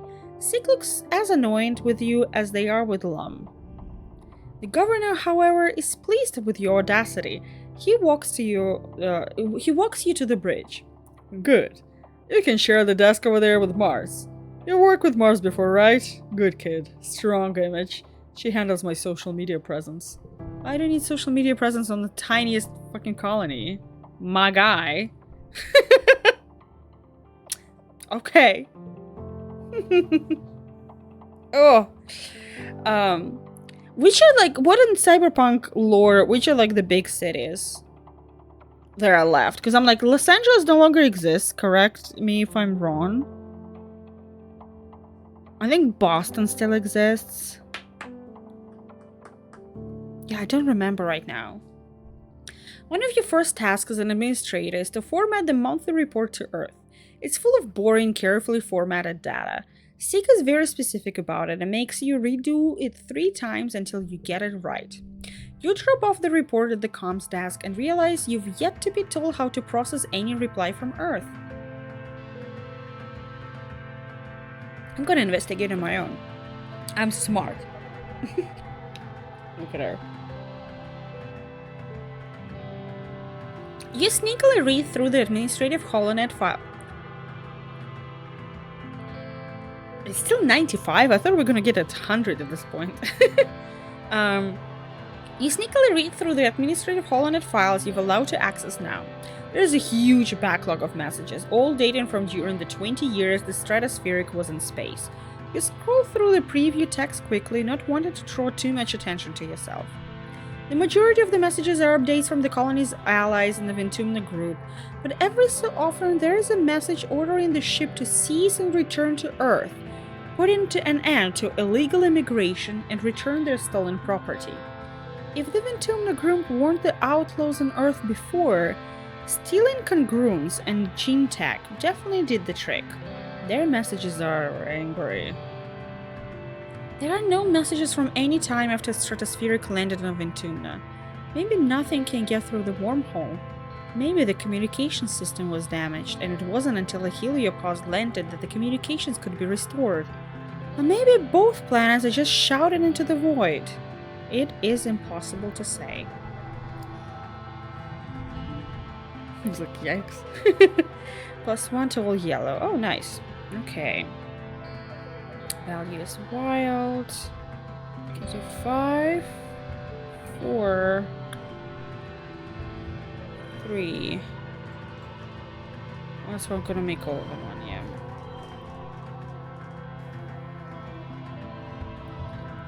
Three. Huh. Sure.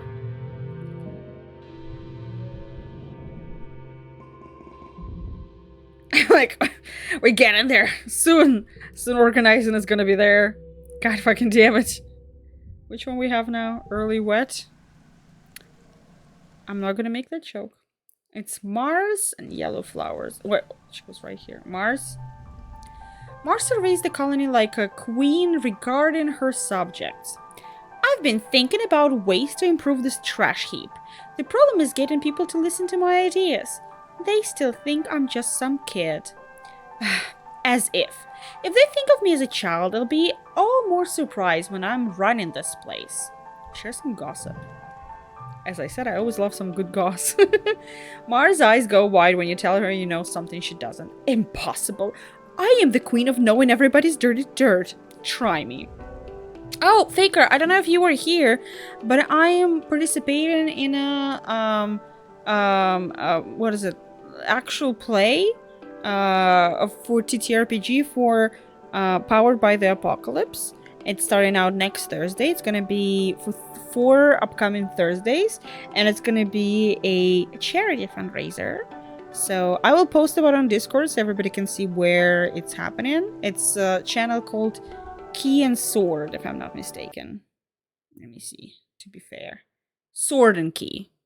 Other way around. So if you're interested to watch me play an 80s goth, dressed as Susie and the Banshees, Susie Sue, I will be excited to see you there.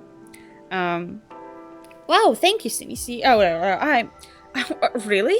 No way, that sounds like it came straight out of Hall of It. They really said that?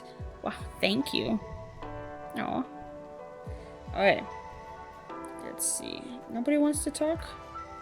Nobody died at Stonewall? Yeah, it's an indie system based on Powered by Apocalypse. I don't remember exactly, but it's an 80s slasher in the summer camp.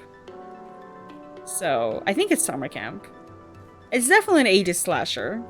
So I was like, maybe you'll find it fun. At the next SFC club meeting, Mars swears in Nomi and Rex. Do you swear that you will, for the best of your ability, protect and defend this colony against our enemies and faithfully keep the secret oath forever and ever? Nomi and Rex both agree. They pledge sound a lot more political than you remember. Mars hands them both pins with the SFC's club logo. The first order of business is apparently dishing more about Governor Lum. What do you think about him? Is he as ignorant as he looks? He's not like pretending to be a nullhead to lull us into the false sense of security, right? Nomi and Rex look at each other awkwardly. Rex clears his throat and scratches behind his ear. Nah. Lum's just another meathead military guy. Honestly, he wasn't even real good at doing that, so I think they gave him a desk job to get him out of the way.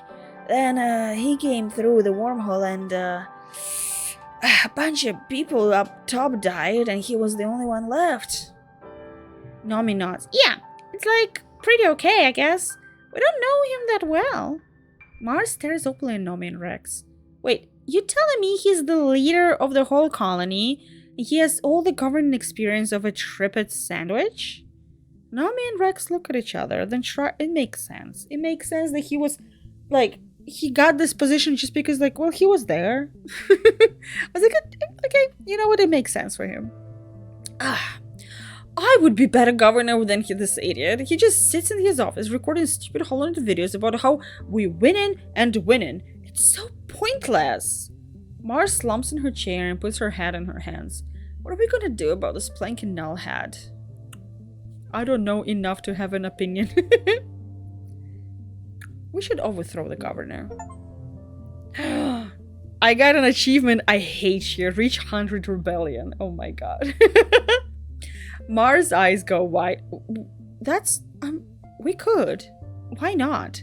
If we want a better future, we gotta have to build it ourselves. I like Governor Udicott. She was really thoughtful and nice. Along with getting people with guns to run everything. It just makes me uncomfortable, man.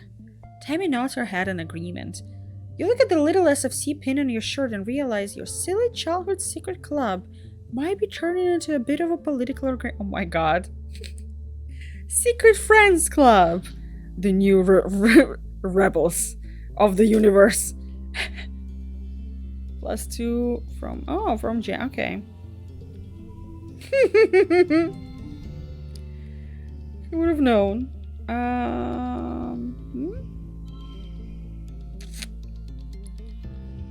I'll see where I'm gonna move it. Okay. Anything better? Hell yeah.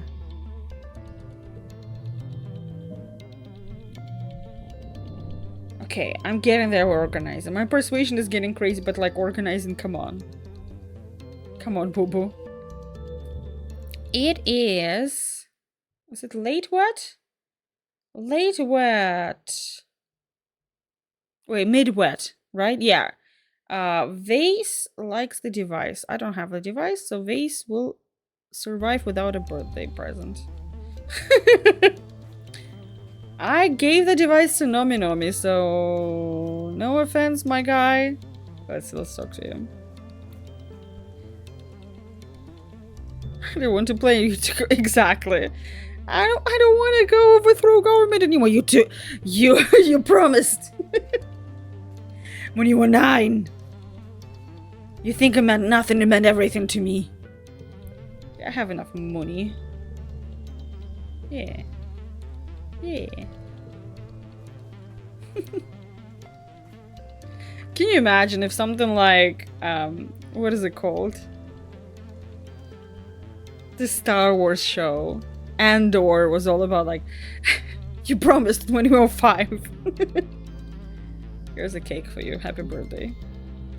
Vase cracks a small smile when he sees your gift. A birthday cake? He asks incredulously. Do you think I'm a child? Am I supposed to blow out the candles and make a wish now? It says you like the cake. Did I misread it? It says he likes the cake. Look, he's just pretending he doesn't like the cake. Little bitch. Yeah, imagine if like Andor, if anything in Star Wars, like rebellion was built on them just promising as like kids to each other. Which just gives us 3 organizing, 2 organizing, okay. So he can share the cake with others, and also like if you diabetic doesn't mean you cannot eat sugar, you just need to make sure how much you eat of it. As Chief Administrator Seek likes to think that they secretly run the colony behind the scenes.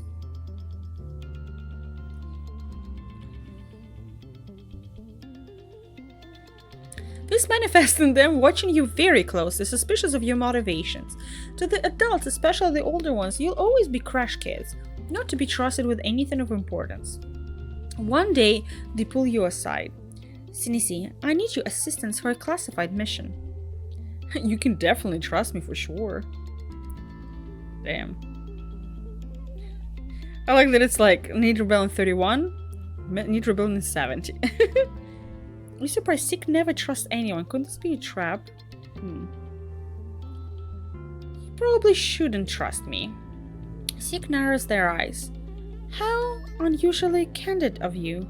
They reply, then walk away. I don't know if I just, you know, walked out, didn't step into a trap.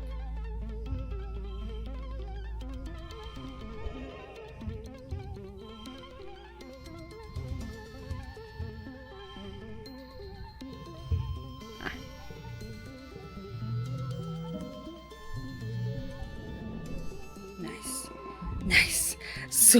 Soon our organizing is gonna be so high. It's late what? Late what? Tangent. Oh, tangent and dis. Okay. And they both like the woods. Let's go say hi to them. Tang barely looks up from her work. Is this? Oh yeah, that them. I don't have any medicinal roots. Oh no. Yellow flowers also. Okay, I have yellow flowers. It seems you remembered my birthday. How thoughtful of you. I'll set this flower aside to analyze later. I am interested in the properties of Intumnum flora.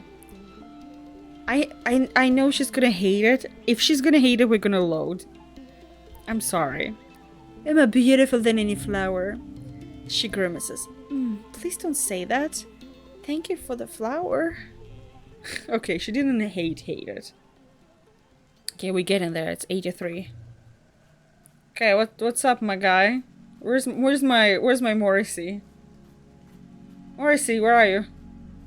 Wait, where's Morrissey? I was looking for a job and then I found a job. And heaven knows I'm miserable now.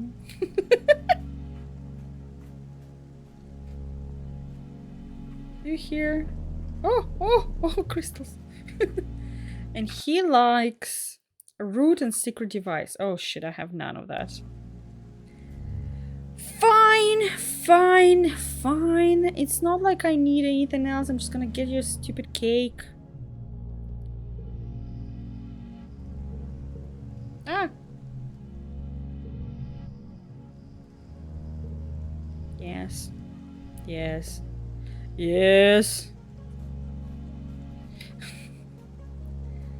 The way, I haven't even seen the movie, but the way that Megalopolis lives rent-free in my head is horrible. There you go, get a fucking cake. No. Oh, he doesn't like it. Wait, he hates cakes? Oh fuck, he does hate cakes. Whatever, you know what?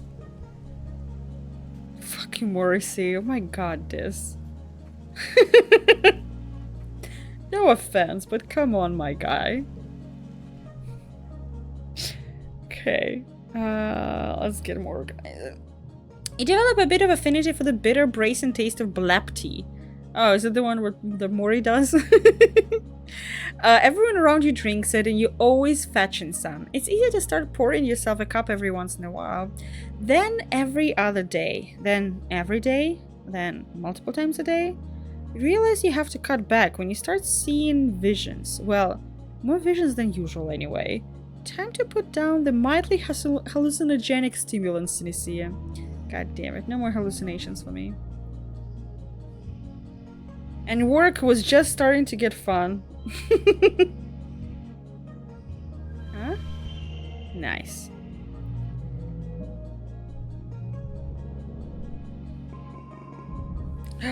Am I getting an organizing perk?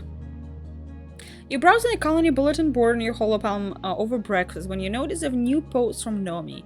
It seems to be a short story. The title is Xenas to the Rescue. Oh boy. You open the story and read through it. Wow, it's actually pretty good.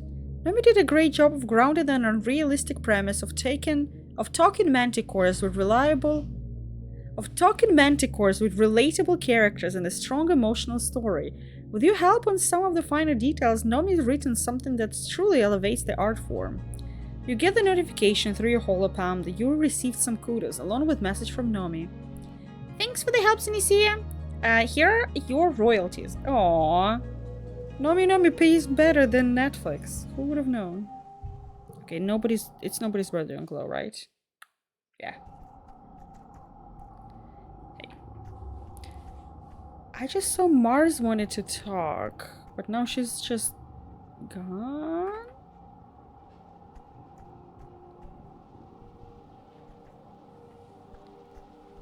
I was looking for a job and I found a job, and heaven knows I'm miserable now. And Camilla's over here scaring me a little bit. Were you doing the frames? Yeah. Trying to frame your Stardew Valley. My Stardew Valley? Yeah, you forgot anything? Oh, the maid, yes. The cross stitch. See, the screen is so much better with me. How did it end up? Oh, I know how it It's ended on up the there. floor. Yeah, I know how. Because it's trying to escape to me. Okay, fine. If you want to take it. I don't see Mars. I just need one more. Though most people have made great efforts to find common ground, unrest between Strat and Helio factions is common. The colony is founded with peaceful, egalitarian goals, and the soldiers and scientists of the Heliopod represent everything your parents of the Vitumna group were trying to escape on Earth. This fundamental cultural shock can be difficult to navigate, even those with cooperation in their hearts. Then there are those who do not wish to cooperate. Instance barges into command while you're on shift, not waiting for audience before she starts barking at Lum. Governor Lum, tell your soldiers they are not and will never be welcome in my lab. Lum blinks. Soldiers? Do you mean the researchers? Mal, you need to ask Camilla this question. I'm not responsible. But we did get a couple. We went to the book fair and we got a bunch of historical postcards specifically for that to send people. At Instant Stand's nod, Loom smiles and puts his feet up on the command console. We brought Earth's finest scientists with us, Instance. Experts in their fields, every one of them. I thought you'd be grateful for the help. As assistants, not as lab heads. You can't just come in here and state... I can actually. Lum says, spreading his hands innocently like it's not his problem. Look at this place, Instance. Your weird hippie experiment failed. If it weren't for us, you'd be burying each other right now. Everyone has to work together. Just then, the aforementioned researchers catch up to Instance, and all start talking over each other, demanding that the governor order Instance to stop treating them like interns and start promoting Helios to lead positions. Instance starts yelling back. Command becomes a chaos of scientists screaming and waving their arms in consternation at each other. I'm gonna side with Instance. I got +1. Okay.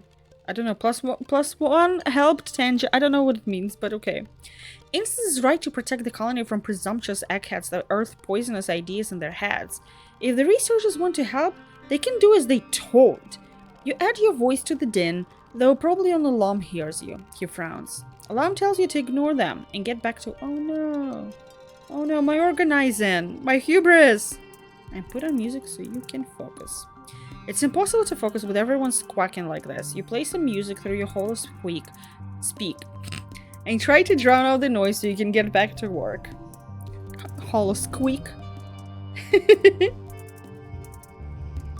Okay, 8. This one. So what we're gonna get now. Let's get 31.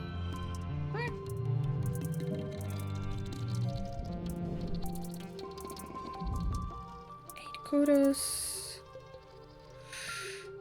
Yes, I got it. I got an organizing perk. Thank fucking God. You lie in bed, staring at the wormhole through your window when you hear a deep thump resonate through the ground. Then a second one, quieter. The wooden roof of your room quivers, unleashing a season's worth of fine glowing dust to sift through the air. Though you open a window, you hear voices surrounding the alarm. The annual offensive is here, and leading the charge are two massive, faceless. I'm gonna join the fray. Look at me, I'm cool. Maybe it's not really. I didn't realize it. Like, are you kidding me? Well, yeah, but it's also almost midnight. You grab a plate. Gain status heroic, damn. You grab a plas rifle and report to the front, where a line of soldiers has taken up arms and is waiting for orders. The colony prepares to defend itself against the two building-scale faceless, as well as teeming swarm of smaller xenos that seethe towards you. Hold steady, orders Security Chef Rat. Keep the line. No, Governor Lom yells, running from the front gates to the front of the defensive line. He elbows Rat out of the way and waves his arms wildly. Bring them closer. Draw them in. Rat stops himself from shoving Lom back. Just barely, you can tell. Are you serious? We can't let them any further into the colony. We're going to fight them on our territory, Lom cries, raising his plas rifle over his head with one hand. We have the walls. Let's use them. We'll let them come inside and pick them off, one by one. We can't pick off a faceless, Rat sputters from the sidelines. Lom smiles maniacally, and you can see the gleam of his teeth from here. I have a plan. Just follow my lead. And with that, he turns and begins to run towards the approaching animals, roaring taunts and firing wildly into the fray to draw them close. At a loss, Red motions you all to fall back and let the animals approach. The area just inside the gates becomes a swirling melee of small xenos and plas rifle fire, the two faceless limbering slowly behind. Yeah, I'm gonna try to stay out of the way. I don't know if I'm gonna be fucking succeeding in this. Right, because that's how walls support. I know, right? Ooh, okay. Yeah. Okay. Let's see. 5, 4, 3, 2. I shouldn't have pressed the button. I'm so stupid. Sure. Okay, let's see.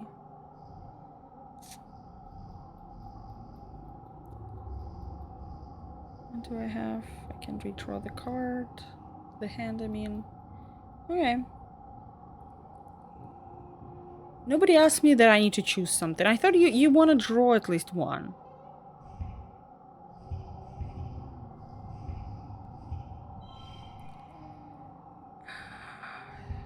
Two. Oh, I'm gonna do this. Well, fuck. 18. Okay.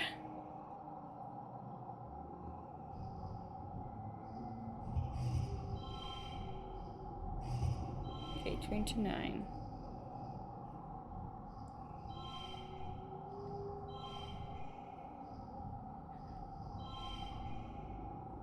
I can do this. Okay, I think this is good.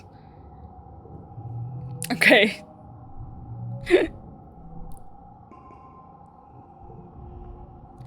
You're not exactly a professional soldier, but you managed to hold your own against the Xenos. Any sleep taking Kitty to bed early to... Aww. Oh, I know... And listen, also, Karen, I know what work you have, so go take care of yourself. Also, we're almost done for today, so... I mean, Camilla, if you want, like, we can send it, like, sometime soon. Since we have it all prepared. You're not exactly a professional soldier, but you managed to hold your own against the Xenos. Even though you still scream and retreat when something gets too close, you don't injure any humans with your plas rifle, at least. Out of the artillery smoke waving over the battlefield, Lom comes running. Here they come! Here they come! You should teach Camille studies. Yeah, yours not in LA. Otherwise, I probably would have said like, okay, let me see if like you can put me in something like that. It was. Listen, I'm still surprised that yours is not in LA. I'm not gonna lie. I was shooketh. He shouts joyfully and plows through the gates with the two faceless galloping behind him. It's without doubt idiotic and horrendously dangerous. You can't help it. You hit record on your holopalm and film the ensuing chaos. You catch a glimpse of Chief Red putting his hand over his face and sighing. A squad of Helio soldiers take up a charge and helps shepherds use Faceless into the open area in the middle of the colony. You have horrible flashbacks to the first time you saw Faceless inside the walls. From the looks of the Faceless, the other Stratos, you're not the only one. On behalf of the staff of the Independent California Motel, I wish you all sweet dreams. Then you're thrown to the ground by a tremendous explosion. Yeah, I was like, it's been getting better for Camilla, so probably it might get pretty good for you as well. I'll ask later. I'm not gonna ask right now. Fire engulfs the center square, roasting two Faceless in an inferno that blasts the sweat from your pores. I'm just gonna say also, Karen, not saying details, I know the other one that you all, like, that is a burning pile of trash, and me and Camilla today were talking about it. Not the one, neither you or Camilla are assigned to that one. And that one is, as a person who's, you know, I guess part of that demographic or whatever, I'm like, damn, that company's delusional. Those soldiers nearest the place all recoil in surprise. Clearly, no one but Lom knew that the square had been rigged with explosives. Oh, you don't think anyone was caught in the blast, but it was close. Wait, Melt is in Dallas.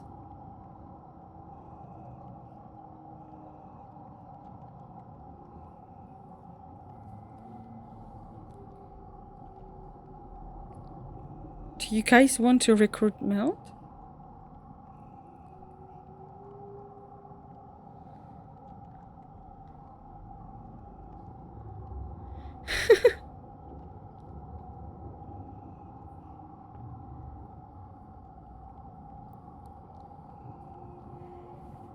Well, like, I'll ask Camilla, like, let's see, but like, it might be like extra, you know, extra money for you, so yeah, we'll talk.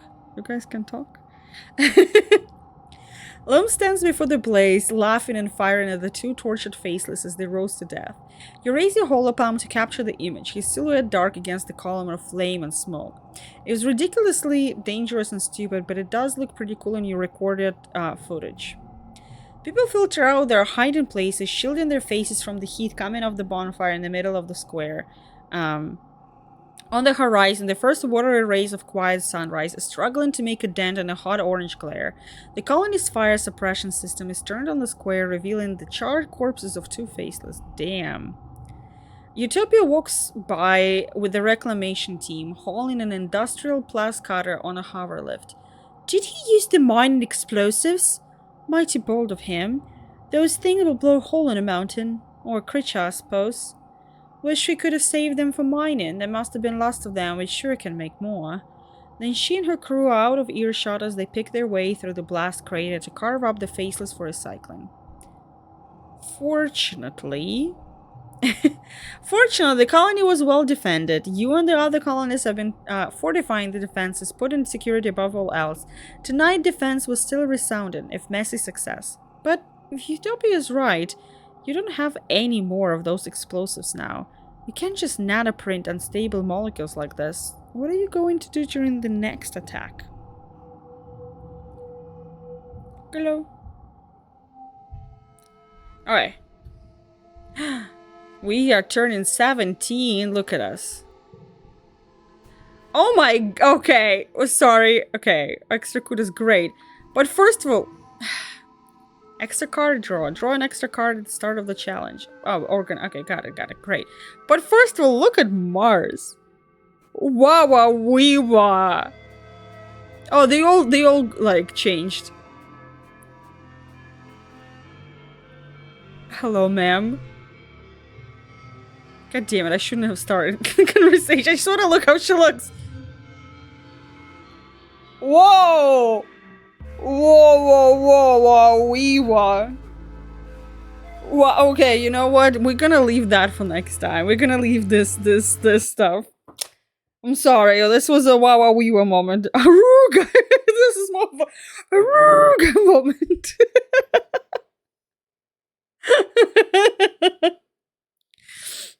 I think, let me see for a second. A lesbian crash? I had no idea.